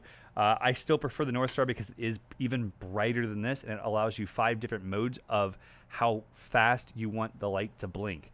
The first thing I do when I get in my paramotor, if I'm flying anywhere, particularly if it's flying toward the later ends of the day or the earlier parts of the day, not even an hour or two, around sunrise or sunset, I still use my strobe the majority of the time. Reach up, 5 clicks, turn it on, make it bright as heck. To use the wingtip strobe strapped to the frame, I know a lot of guys who do that because it's a more affordable option. You can absolutely do so. It does work. It is legal. It is bright enough. However, I like these. Mark Dillner, in the kiting video you made, you mentioned sharing the video of the kiting practice. Mark, you're one of our students coming up. We encourage you to share your video in the Aviator PPG Students group on Facebook. It's for students only. It's a no judgment zone and a no drama zone. It's a place where you can share your thoughts, questions, fears, concerns, life experiences, anything that goes wrong, and you can expect to have no judgment, no negativity, just people who've gone through the same experience and are part of the Aviator family. So if you're part of the of this group, feel free to join us. We'd love to have you. Let's see. I'm reading more comments. Strobe looks great. I'm sold. Good, Phobio. Glad to hear it. I refreshed your page like a million times to see Oshkosh live stream. Sadly, Seed, we didn't have good enough internet to be able to have a Oshkosh live stream. I'm so very sorry. We did post on Instagram. If you don't follow us on Instagram and Facebook, please do. You'll be able to find a lot more information there. In the Oshkosh video, you pointed out the pilot in the center doing a stunt, the infinite tumble, that only 5 people in the world can do. Who were the other 4? Sadly, one of them passed away. My understanding, there's only 4 that are now doing motored infinite tumbles. That's Javi, David, Manu, Tejero. All those 3 are brothers. Additional to that, Kyle Mooney recently began doing them, one of our team members as well. And Cade Palmer has done one. I believe there's a guy in Hawaii as well, but I'm not certain. Let's see here. Video on the Easter Maverick anytime soon, or maybe a personal video from me. I'm interested in the engineering of the electrical system and how Parajet configured it. I don't know. Am I allowed to use your motor for a demo video, Jeff? Absolutely. He says abso-freaking-lutely. So there we go. It'll happen. Still no jar. Jim Furman, best way to attach the tip strobes. If you have an ozone wing, if you open the LBH or leaky butthole in the end cell, you can easily insert it. We have a video on our YouTube channel on how to install these. If you don't have an ozone, you can simply reach your arm through all the cells and be able to do the same thing. Let's see. Why don't you use transceivers to make radio calls on the CTAF? We do. We utilize a transceiver to make calls on Unicom/CTAF. Anytime we're out with students, we have one of our instructors on the ground. In fact, all of our instructors on the ground have a Unicom frequency radio and ICOM on their belt to be able to listen in, and one of them is charged with speaking to any aircraft. We think it's very important because we're on an airport, even though it's not a very busy airport. We encourage our students to do the same. That's why our Aviator helmet, the deluxe edition, has a aviation band radio jack. It makes a big difference. Vertical line, same wing to trike, may I use to foot launch? Absolutely vertical you can if you get a light enough trike. The Foxy trike, for instance, is only 20 pounds, and it will give you a great foundation. It gets really fun to fly. In fact, we're making a video this next week with it. It's a blast. Michael Abbott, flying midday thermals. If you get above the clouds, do the thermal turbulence stop and settle? Yes, generally so. In fact, my first plan, anytime I get my airplane, is to climb above the clouds, unless my flight's less than 15 minutes. I take off, climb up 6,500 feet, get above the majority of the clouds, and enjoy that buttery air. Richard David, can you operate an ultralight for commercial use with a commercial license? FAR Part 103. No ultralight vehicle may be used in any manner for commercial purposes, period. Even if you have a commercial license, ATP doesn't matter. You cannot use it for commercial purposes unless you get it in-numbered, etc. All right. Whew, I haven't stopped. Crushing it. Go for the record. John says I'm crushing it and I should go for the record. That just wore me out to say that. All right. We're gonna bring somebody in who is near and dear to my heart. He learned to fly, was it 2 classes ago? June. So 3 classes ago. I'm going to bring him in. We're going to talk to him. I'm going to catch my breath. Let him introduce himself, see what he's all about, what his story is. Buzz Burrows is here. Glad to have him. Any word on T-shirts? My wife is anxiously awaiting hers. The live stream T-shirts. Oh, Jeffrey. Oh, I already paid for mine. So we had... They're taking longer. They're ordered. They're taking longer than expected. Yeah, because they're being made. Yeah, they have my signature on them. Because they're being made and Jeff signed them, apparently. I don't even have one yet. We were at Oshkosh, and this guy who we call Beautiful Ben, because he is truly beautiful. Do you remember Beautiful Ben, Jeff? He does Oh, not like I being called embarrassed that. them. He got embarrassed about it, apparently. So Beautiful Ben, if you guys don't know Beautiful Ben, we're going to find his Instagram. I think it's B Stang, and share it because he's one of the most beautiful men I've ever met in my entire life. And he had one of the Aviator live stream shirts that I don't even have yet. I don't either. And I feel pretty bad about this because I feel like it's something that I should have as the owner of the company. I should probably have all the T-shirts. Probably. All right, so You're in your wife's good graces. Nate, Eric. this is Nate. He is 28 years old. Get that right? Yep. Sweet. He has, without a doubt, the most incredible attribute I've ever met in any other student. The most badass wife. This is very true. This is very true. So Nate's wife, Sarah, she was here for, 2 weeks? Yep. I saw her without a smile for 0.6 milliseconds. That's about average. Okay, so I love your wife. Hope that's cool. That's cool. Um, That's typical. She's actually the cool one out of the two of us, so I'm just No, living you're with pretty that now. cool. Oh, thanks, man. You're pretty cool. So about 6 hours into you being here, I was like, you guys should move to Florida. And you're like, okay. Pretty much. So let's talk about Steel Mesh says she has a badass. No, that's not what I said. She's amazing and she's beautiful, and he should be very proud of himself because he struck way out of his league there, which I like. Yeah, I did the same thing. definitely managed to marry up like substantially. Like it actually doesn't even make sense. No, But it doesn't. But yeah, Cheers. Cheers. Yeah, Yeah, buddy. I'm with you. With you 100%. So let's talk a little bit about what brought you here. What's your history been? So, so starting from the very beginning, I found this Were video. you born first? I was back In a small town? back in a small town where the cows outnumber the people, yeah, in the good old state of New York. Because believe it or not, it's not all city, contrary to popular belief. Wait, there's something more than the city? Yeah, there's actually a fair number of country people up Like there. Queens and Astoria and I Brooklyn? don't know. I've never been. Really? Yeah. You've never been to New York City? Actually, I've been there twice, and both times, actually no, 3 times, because it was 2 times were to switch trains on my way south, and the 3rd time was actually this past May on my way out to Seattle because I had a flight out of New York City. Out of JFK or LaGuardia? JFK.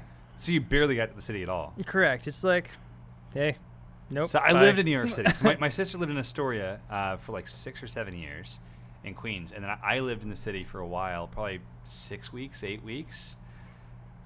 And at that time, like, New York City was my pace. Like, I went to bed at 4 o'clock in the morning. I woke up at 11. I worked really hard all day. I had tons of friends. There were all these parties. It was great. And now I look back at it and I think about going to the city and I'm like, I would be exhausted after 2 days. I don't know how I don't know how I function. Yeah, no, that's just entirely too much peopling for me. I don't know how else to put that. Yeah, that's how I feel too now. It's just I had a period. Yeah, and I'm sorry, man. I had a period of time. Okay, jeez. Hang on one second. Let me No, fix this no, conversation. retina- There we go. The retina burn is real, man. I turned on the strobe for those of you guys who didn't. Yeah, that's intense. All right, so you were born in an area that was not New York City but was New York, Correct. and fast forward a little bit. How'd you get involved in aviation? What's your professional background? Because you've done some really cool stuff. You know, and it's all been, you know, I've done a ton of stuff, mostly for brief periods of time for each hat that I've worn. Yeah, that's like me. Yeah. Yeah, so I grew up in a cows and corn town, apple orchards for good measure, called Medina, New York. It's right between, it's exactly halfway between Buffalo and Rochester. It's not Medina, it's Medina. It's Medina. It's the only place I know of where it is said that way, and it confused the heck out of me the first time I met somebody that was named Medina, because I called him Medina, and they were like, what's your No. problem? So, yeah, so a little dairy town on the Erie Canal. But my initial interaction with aviation was my dad and I, one of the things we really enjoyed doing together was chasing hot air balloons. Really? And so, because one of our family friends has a commercial balloon license, and so we'd go out and chase their balloon, and then even crewed for the Remax team at one point. Really? And, you know, I didn't realize it until after I came back here. But my initial exposure to paramotors was actually a lie. That was actually PPC, experimental and numbered. Interesting. PPC. But this guy at a local airfield, he took me up for $20 and flew me around for over an hour. And he had the wheels turning across the tops of corn. That's awesome. And slightly terrifying, very awesome. oh, dude, I didn't care. Like, I probably trusted him to an excessive degree. To this day, I don't know his name, have no idea who he was. Never saw him again. He's probably drunk. You know, for what he did at this point, yeah, I'd probably say, oh, yeah. But yeah, so from that point, it was over. Like, I had to be in the air, and I got to fly a Cessna 172. Actually, the same year with a family friend. How old were you? I was either 12 or 13. That's awesome. And, you know, it was incredible because my grandfather was somebody who built remote control gliders by hand. And he was a phenomenal pilot with those. And so it was just like, man, everybody I know that's super cool has something to do with aviation. Yeah, except for that Eric guy. You know, I'm sorry I didn't know you at the time. But, but yeah, so fast forward a bit. My first real adulting job, I enlisted at the age of 17, shipped out at 18, and I ended up... Navy, right? Correct. And I was on the USS Abraham Lincoln, good old CVN 72, Strike Group 9, and we had F-18 Super Hornets, and man, I was so jealous of those guys. Every time I saw them leave the boat, all I could think of, not only does this guy get to leave the ship, but he's flying with a rocket strapped to his back. Yeah. Like, how cool is that? And I was watching my buddy Scraps. He's a F-18. He was demo pilot when I met him. He's still flying F-18s, and I was watching his Instagram story today, and I was just like, I can't help but like have this twinge of hatred, like Right? just pure unbridled Right? jealousy. Like he is doing what I dream of. You know? Well, and they're, it's not like anywhere else, because find me a guy, I mean, it's pretty rare to find someone who can spend tens of thousands of dollars on fuel per Yeah, flight. Per flight. Yeah, and it's a little intense what it takes to keep those going. It's pretty incredible. I was very honored to be a part of the team that I was a part of. What'd you do on the ship? I was what's called a machinery repairman. That is an MR for those familiar with Navy ratings. It doesn't make sense to any of the other branches. What's your MOS? Oh, I don't have one. Oh. It's called a rating in the Navy, but So I don't know. I'm clearly not a Navy guy. So if you were to be in any other branch when I left, I was MR2 SW, which means Machinery Repairman, Petty Officer, Second Class, Surface Warfare, Goodwin. So that mouthful. That's quite the mouthful. Yeah, it's a lot. In the rest of the world, you'd be called Sergeant. All right. So it was my favorite thing at that point was going into Fort Eustis and how confused the guys would get because they see shiny stuff on my shoulder and they pop to render a salute and I'm like, bro, you definitely outrank me. And they'd get really mad at that point. But yeah, so I was a below decks engineer, served through 2 tours, spent a little over a year and a half at sea and about 16 months in active conflict zones, whether it be in the Gulf of Aden, Persian Gulf, areas like that in support of Operation Enduring Freedom. And again, I loved the sea. I loved my ship. I loved my crew. But after that was all said and done, I was fairly burned out. Well, you went through a lot. To pivot it slightly, Craig Taylor asked a very pivotal question. I don't want to end your story, but I want to give you an opportunity if you don't want to go deeper. Go ahead. You're welcome to go deeper. That's fine. We're all about That's fine. sharing emotions. Craig says, why are you at Aviator? The reason I'm at Aviator is what I'll summarize by calling it lifestyle dividends. It's pretty much we've recognized immediately there's something unique going on here. When I initially came across Aviator, like many other people who end up at Aviator through YouTube sensation Tucker Gott. When I found that dude going to McDonald's on a paramotor, I about fell over. And So did he. There were holes in the field, yeah, and it's just like I knew nothing. Like I knew absolutely nothing. And on a whim, one day I sent you guys. I filled out your form just to inquire about the training, and I get a response saying, "Can you be here in 12 days?" And I was like, my wife is actually going to stab me because she was newly pregnant. Yeah, she was pregnant, and we live in New York. You guys are not in New York.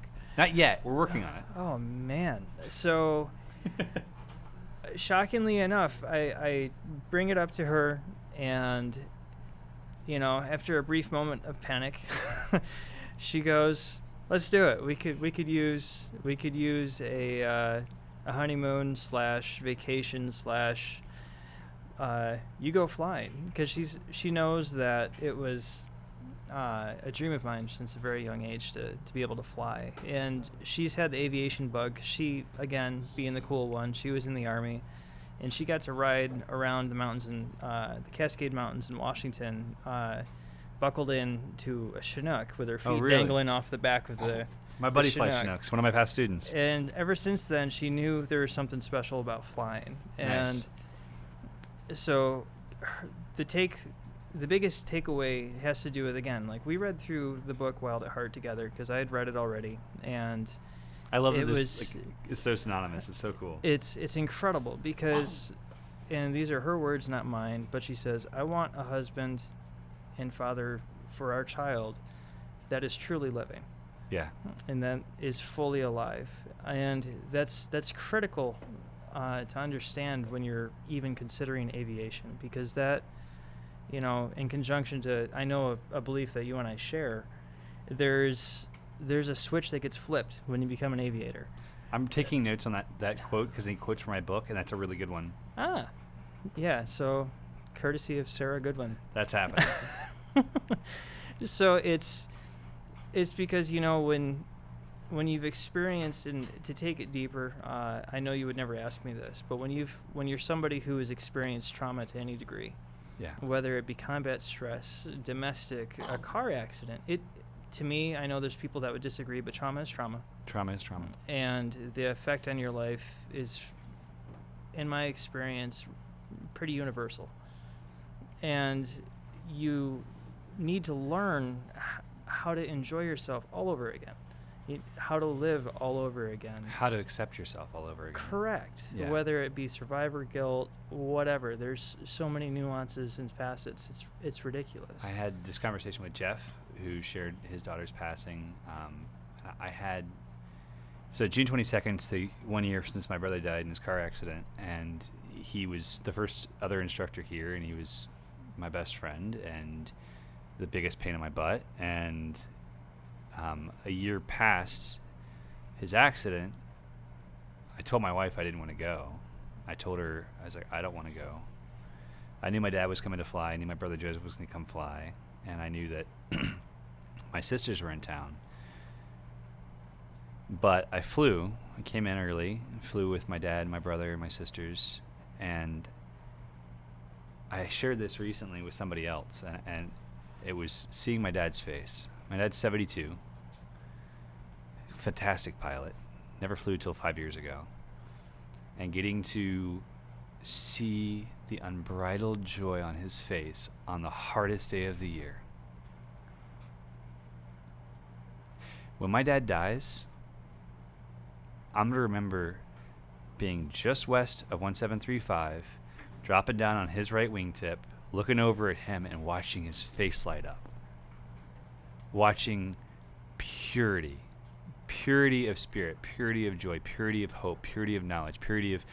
It's literally like everything we believe in, faith and joy, just pour out of him. Like I never saw in the 33 years of my life ever before. And I agree with you. Like trauma is hard to overcome, but when you find something like flying that shows you, it connects you to something that's bigger than yourself. Correct. And it shows that you're bigger than yourself, and it Correct. does something for you. So, yeah. I guess that's why you're an aviator. Correct. There's for me, this isn't a time where Nate busts out a tiny violin to play in the background. Pity me. That's not the purpose. The purpose is, it doesn't stinking matter what you have been through. Yeah. It doesn't matter. If you're still breathing, be grateful. Absolutely. Be grateful. And if you're blessed enough to be able to partake in this sport, again, like, recognize what you're a part of for what it is. Right. And don't you dare take advantage of that. Absolutely. Because it's, for me, I was in no danger of literally passing away or death or anything like that, but I was definitely in danger of living a life without ever living. Yeah. And that really would have been a shame considering the family I have. And there's a core belief that I hold, and that's the concept that anything that we fear, we live outside. So, all right, getting deep. I believe that we're all designed to live in faith, whether we're living in faith in ourselves, God's great spirit, whatever you want to call it. We're designed to live in faith. We're designed to live in faith that things will be good. We're designed to live in faith that things will work out the way they're meant to be. We're designed to live in faith anyhow. And anything that we fear is the antithesis of faith. Fear is a desire to live inside instead of outside. Correct. Fear is a piece of ourselves that we refuse to have faith for. So anything that we're living in fear of, we can never truly live through. Correct. So finding a way to have more faith and less fear, crucial. Don't care if Correct. it's spiritual, whether it's learning to fly, whether it's riding motorcycle. Don't be foolish, but don't live in fear. Because when you live in fear, you live an empty, soulless life. well, and not just that, every single day you experience, even if it's imperceivable day to day, you experience shrinkage of life. Yes. It's no different, and this is adding another addendum to it, but it's in my mind, it's the critical difference between, it's just like the scarcity mindset versus Yeah. abundance. Absolutely. It's no different. I'm so afraid to live because of what the consequence of it may be, but just maybe if I actually dare and do something about it, I might actually get to live.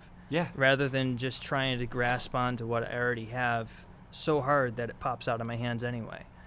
And that's the thing, is when we hold on to what we fear of losing, Yeah. how quickly is it gone? It's terrifyingly fast. Yeah, it is. And I think that's a big part of all of this is when you're choosing to fly, when you're choosing to do something superhuman, you're choosing to take control. Correct. And to give control to faith that it will work. Right? Well, again, and if you've been in that chokehold of fear that doesn't want to let you go, and you come and you decide to learn how to fly, you just flip the bird to both the fear of failure and the fear of success. Yeah. And yes, I do believe that you can experience both simultaneously, and it will freeze you in your tracks. 100%. And that's a terrible place to be. All right. Tell me about your first flight and what it made you feel. Oh, man. That was actually and this isn't intentional because of the name of your team, but that was an immediate paradigm shift for me. That resulted in an immediate shift on my outlook, my perception, and my view of the man in the mirror. Because hang Go ahead. on. Of your view of the man in the mirror, what's that mean?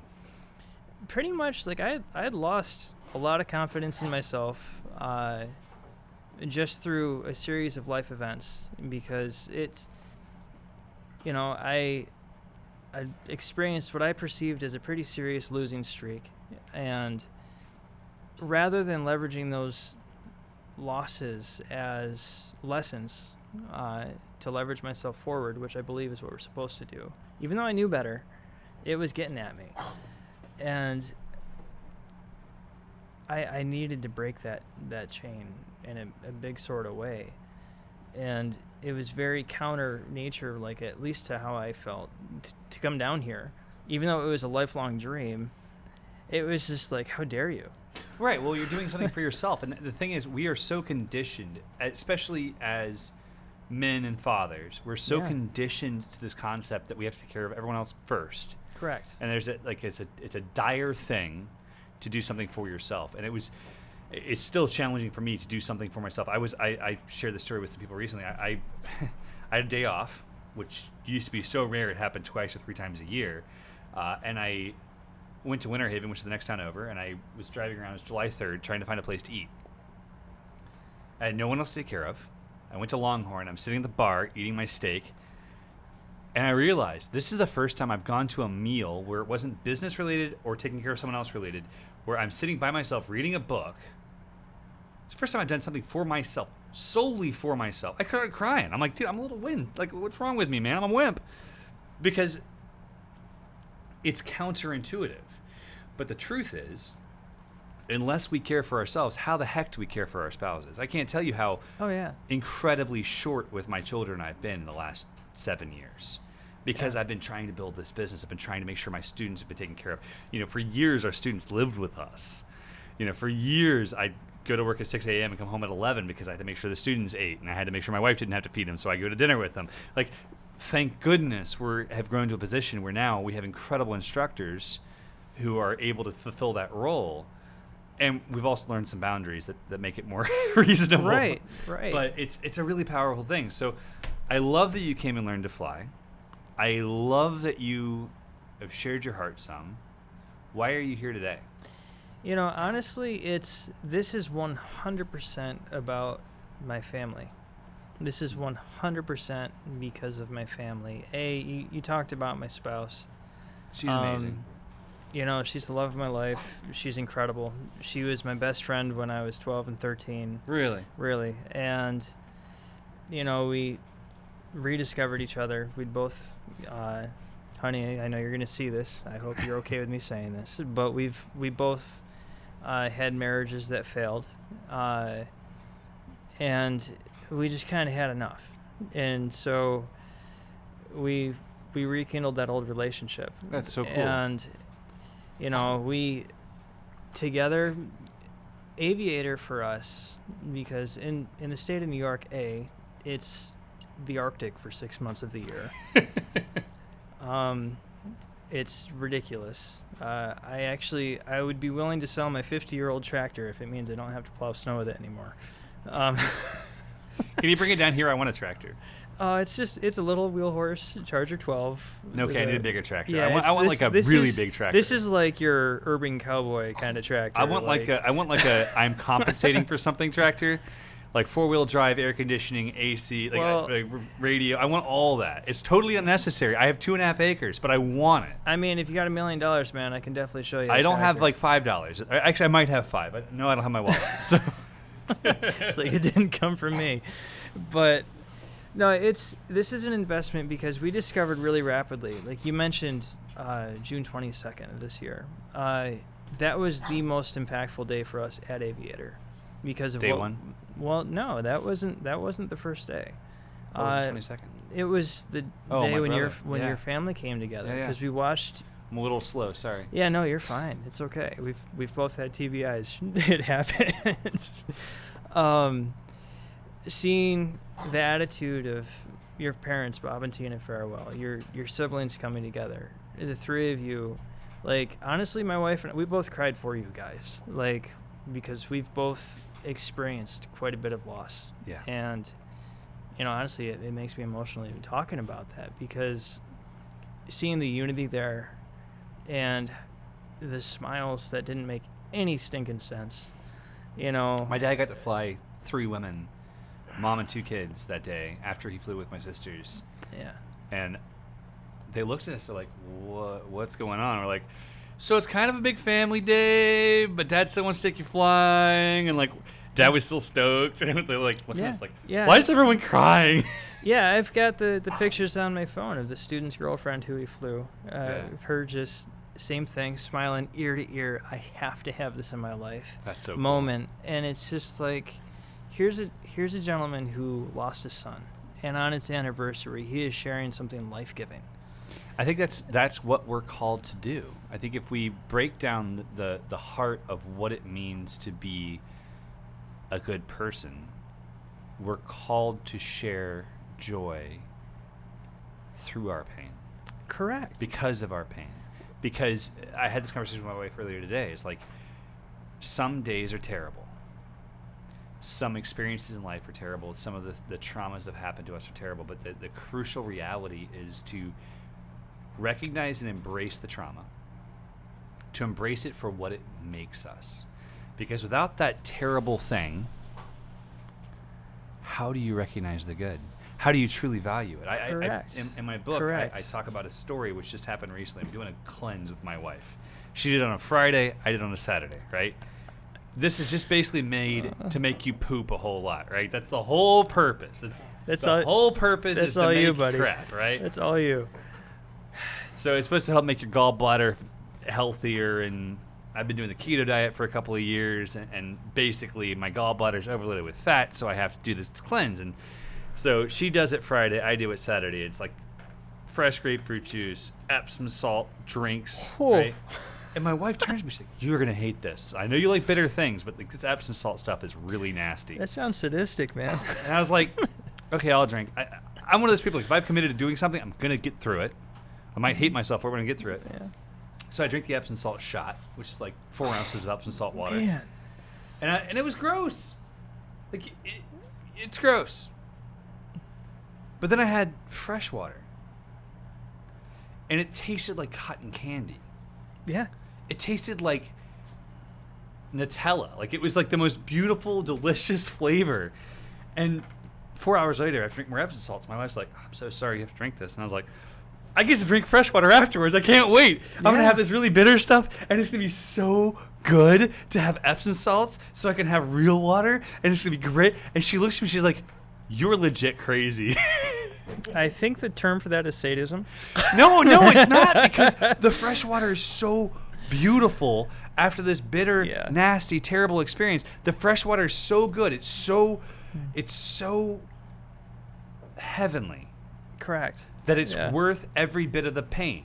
I So agree. that is, in a nutshell, that is why it's worth putting yourself in a place of discomfort. It's why it's worth putting yourself in a place of unhappiness. Why it's worth going through true struggle and through trauma and through things that will truly trash your brain. It will take years to recover from, because without those terrible, I mean, if you're looking at your life as a curve, right? Yeah. If you don't have those drastic dips and miseries, how will you ever truly live? How will you ever experience the joy? You won't know you have it. And that's so true. I had a mentor when I lived out in the Seattle area, and he always used to tell me, and he used to make me so mad.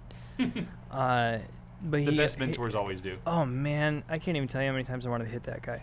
But he always would tell me when I'd come to him having a pity party, he'd tell me, Nate, you can't get to the mountaintop without first going through the valley. You got to go through the valley to get to the mountaintop. And it's so true. And he said, but by the way, there's a comma in there. That valley is a stinking jungle, and you can't even see the stinking mountain that you're climbing. You're not even there. Well, one of my favorite things growing up, you grew up in a Christian homeschool family, and they always had the footsteps thing out there where it's like, Jesus, why did you let me walk down through the struggle part of my life on my own? And Jesus says, well, that's where I was carrying you. The reality, no matter what you believe in, is that those moments of struggle where you may only see one set of footsteps, whether you're carried by Christ or you're carried by the Great Spirit or by others who love you or by yourself finally recognizing your strength, the reality is that everyone goes through those challenges. Correct. There's in Fight Club, Tyler Durden says that you are not a what does he say? You're not a special flower or something. Or a special snowflake. So you're not a special snowflake. I love that, because it's true. We all go through that struggle. So I love that you came here as a broken man. You left here as a broken man. We're always to be broken, but you got to see some joy. Yeah. And then a month and a half later, you came back because I'm sadistic enough to try to encourage every student to come back and work with us. True. What do you want to do here? Right now, I was introduced the other day as an instructor in training, and I think that's the best way to put it. I've instructed in the past because I am not cut out to be an English teacher. I meant to convey skills. And for me, the single most rewarding experience of my naval career was taking a trembling 18-year-old with a uniform that's got a collar that's still stiff with starch and turning that kid into a shipboard firefighter that's got some of the biggest cojones you can imagine. And that kid's going to run into a space that's on fire or full of toxic gas or whatever and trust his shipmates to get him out alive while he addresses the issue. I hadn't ever experienced anything as rewarding as that until I got to watch these guys putting people on their first flights. And it's not that there's no threat present because you're flying. Well, and there are tons of dangers. If you don't listen, things can go wrong. But the reward of taking somebody who has this perception of themselves of whether it be incompatibility with the sport or incapability because they've just never been validated as a human, and watching those people transform into aviators and people who run into the sky, meeting that person before and then after, the only thing that's the same is how they look. Right. And it's incredible. I mean, I was just like, man, I know I laughed at Eric when he offered me a job, but this is pretty awesome. Well, and even if you don't become an instructor, I want you to work down here and build cool stuff with us, because you and Alex could do some really cool stuff, man. The shenanigans would be strong. The shenanigans are always strong. We've gone from 4 employees January 1st to 17 employees and contractors now, and we continue to grow because, and I'll share this story, I don't think I've shared on stream yet, we kind of find ourselves in a place of responsibility where we've worked really, really hard to promote the sport, to promote those who promote the sport, guys like Tucker, to help them and encourage them. And then we get emails from people who go sign up for training somewhere else. And I got an email about a month and a half ago from a couple. They spent $32,000 on their training equipment before they started. Oh, man. And they said, we thought, it's close to exact quote as I can give you, we thought we were going to get the same kind of experience that Aviator offers because we signed up for a training week. So far, we've had 1 hour of kiting experience, and a motor maintenance class where the instructor drank 24 beers and passed out. No. What should we do? Are we screwed? Run. Well, and like the thing is, I know the instructor. I know he's a good guy. I don't know the situation. Maybe the weather was terrible. They were in a place where the wind was high. I'd been there a few weeks before. I'm not pointing fingers, but the reality was the words they used that we thought we were going to get an Aviator experience made like it critically hurt me. I was like, oh crap, we're displaying what their expectations should be, but we aren't like throwing other people under the bus. Like, you're not going to get this in any other school, because they might. I don't know. I've not been to every other school. I know that our schools are going to be really, really good because we work really, really hard to make them really good. So now we're hiring more people so we can offer more students. We're opening more locations. We're trying to do our very best to try to create a better community of aviators, of people who see how this changes, not just the payoff, not just the, hey, we get to go fly butt fans to McDonald's. I want people whose lives are changed like yours or Jeff's. Like, that's what's important to me. If this was all about, like, let's sell a paramotor and let's do whatever, I wouldn't do it. I can go back to work in the marketing field and make so much more money and hate my life so much more. I love the team I work with. I love John, Nina, Alex, Kat, Allie, everyone who works here. You got the team down here, the team up at the North Complex, or South Complex rather. They're incredible people who care about other people. You can't compete with that. So that's why we're growing. That's why I spend more than my annual salary in monthly payments to my staff, because it's important.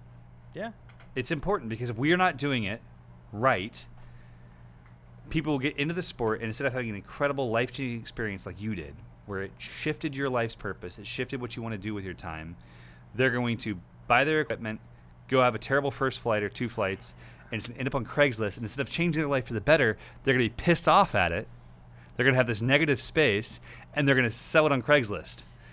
The response I would have to that, and, you know, my heart goes out to that couple, because that really sucks. There's no way around that. There's a term, speaking of work that you hate, there's a term in the investment world, due diligence. Yes. You got to do due diligence in anything that you invest heavily into. And that doesn't mean just looking on Yelp or trusting a single YouTube video because somebody you think is cute or whatever recommends it. You think Tucker's cute? I don't know. Like, hey, I mean, anyway. No. I was hoping for an expose there. Sorry, guys. I actually don't have a response for that because I did not see that coming. So he's getting redder, though. I like it. I'll blame the beverages. But you gotta anything you're gonna invest into yourself, you gotta do the homework. Yeah. And call around. Don't be afraid to, like, and I'm going to tread very carefully here because, obviously I endorse Aviator. However, if you're considering going elsewhere, talk to them. Have conversations. Are these people that you would take home and have dinner with your family? My line's always, would I trust them in bed with my wife? Dude, trust your bros with your life, but never with your wife. I like the line because if you put someone who you're trusting with your life at that level, yeah, it's a very serious question to have. Yeah. Because you should. Yeah. I mean, maybe not Mike, maybe not Ross. But I'm kidding, Mike and Ross. We love you guys. Yeah, we do. There was, to bring it full circle, because I realized we rabbit holed incredibly. Only slightly for the last 30 minutes. So Steel Mesh says, Nate, tell us about your first paramotor flight. To be honest with you, and I don't know if this counts as something that makes me obligated to put a donation in the swear jar that we haven't actually put out. But the first thing that I said when somebody asked me that when I got back down to the ground was I said, that was stinking orgasmic. Because getting up in the air, I was, first of all, shocked that I managed to do so. You crushed it. I saw the videos. It was well done. Thank you. I was shocked to be airborne. And then I was like, oh crap, what goes up must come down. It's inevitable. It's not that bad. Like, you're guaranteed to land 100% of the time, which I do like that about the sport. Yeah, it's inevitable. It's going to happen. You're good. But to realize, oh man, like, it was, again, like I mentioned, the paradigm shift. It was being handed back control. Right. It was experiencing true, unabated. You can't argue that whether it's there or not, but it's you're controlling what you're doing completely. Right.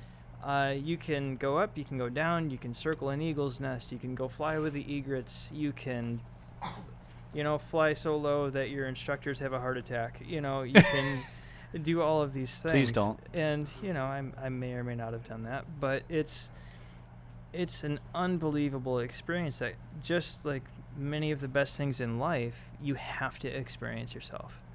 But that, I had tears in my eyes because I had a smile so big it hurt.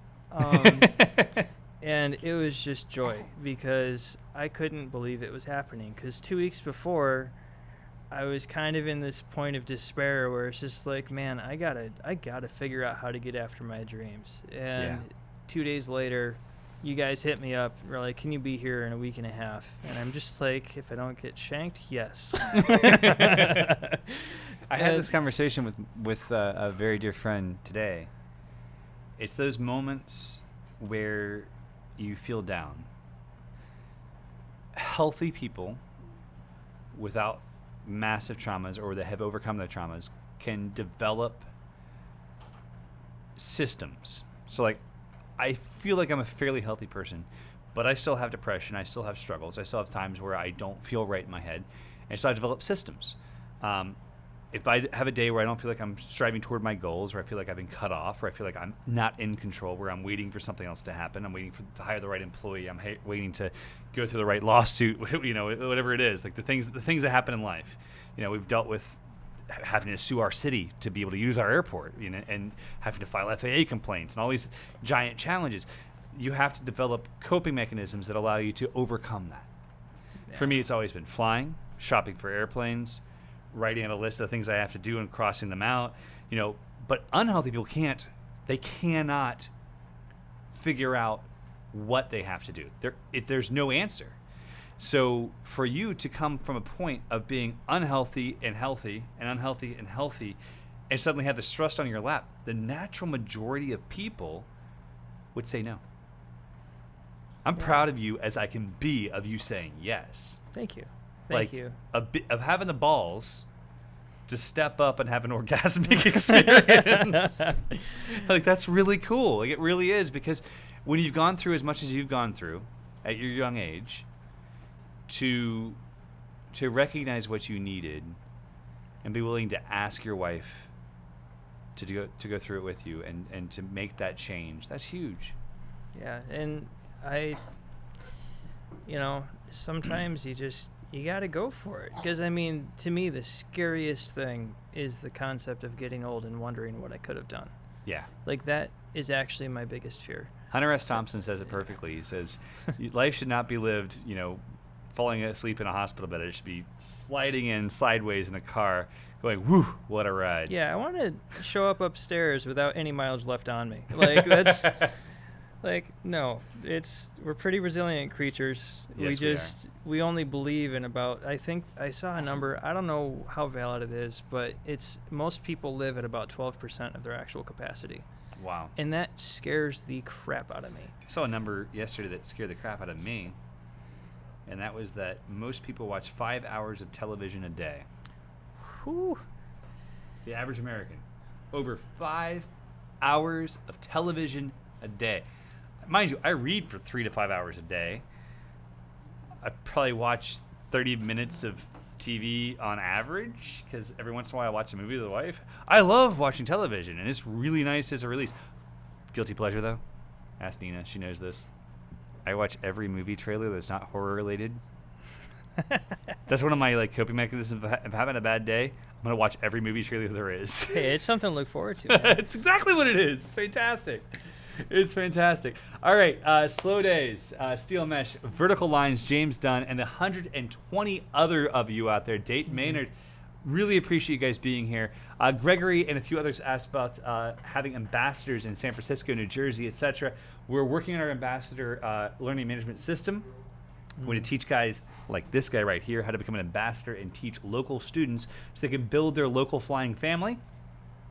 We anticipate that being recorded on Friday of this week. So the first people should be going through it in the next month. We don't have ambassadors elsewhere yet. It's coming. We're severely delayed because, quite frankly, we took on too much. Our company grew too fast. We had too many employees, not enough systems. We're constantly learning and growing. Nina, John, Allie, Alex, Chris have been instrumental in helping us to develop those systems and make those things happen. So it's coming together. We're working really, really, really hard. I can't thank them enough. But yeah, it's happening.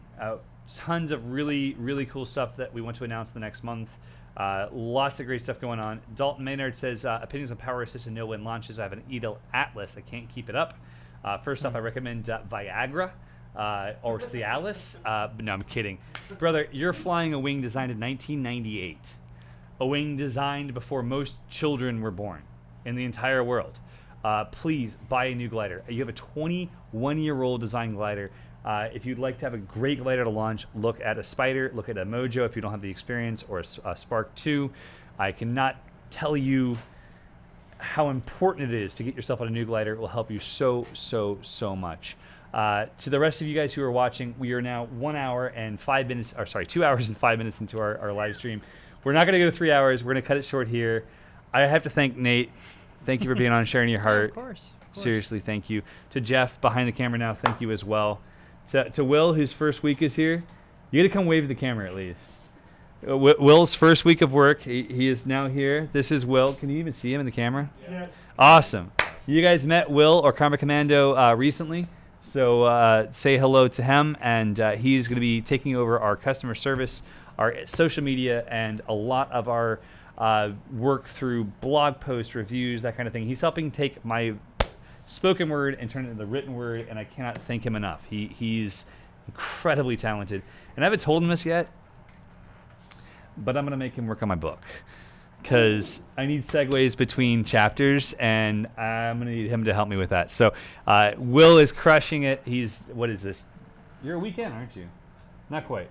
4 days. 4 days in. So everyone who's watched, we got into a ton of stuff tonight. If you've not watched the whole live stream, we got to talk about loss, about victories, about choosing to be the victim over the victor. Choosing to be the victor over the victim. I'm so tired, guys. I feel like I've finally almost recovered from Oshkosh. Like, I'm almost there. The 4-hour night sleep, I'm almost there. We've talked about first flights. We've talked about missions and visions and what we want to do next. We've talked about the Aviator Foundation, how we can help people take flight. We've shared the very first dual start Maverick in the U.S., and we've been able to communicate with hundreds of people who've joined us. To Bob Garber, Twerked Off, Andrew McReynolds, Mike R., Ripman Ryden, James Dunn, Slick Jimmy, Andre Gamillion. Great to see you all. Steel Mesh, Vertical James Lines. Dunn. It's coming together, guys. Rodney, thank you for being here. It's truly an honor to share our time with you every week. We can't wait to be back next week with a new show. I'm going to try to talk my buddy Bo to fly down, the guy who flew to Oshkosh in his paramotor. First off, I love the kid. If we have to do it on the weekend, maybe we'll do that. I don't know if we can or not, but he's coming down this weekend anyway because his paramotor is still here. So we're excited, guys. It's been a great show. Nate, Will, Jeff, John, Kat, thank you all. To everybody else, good night. See you next week.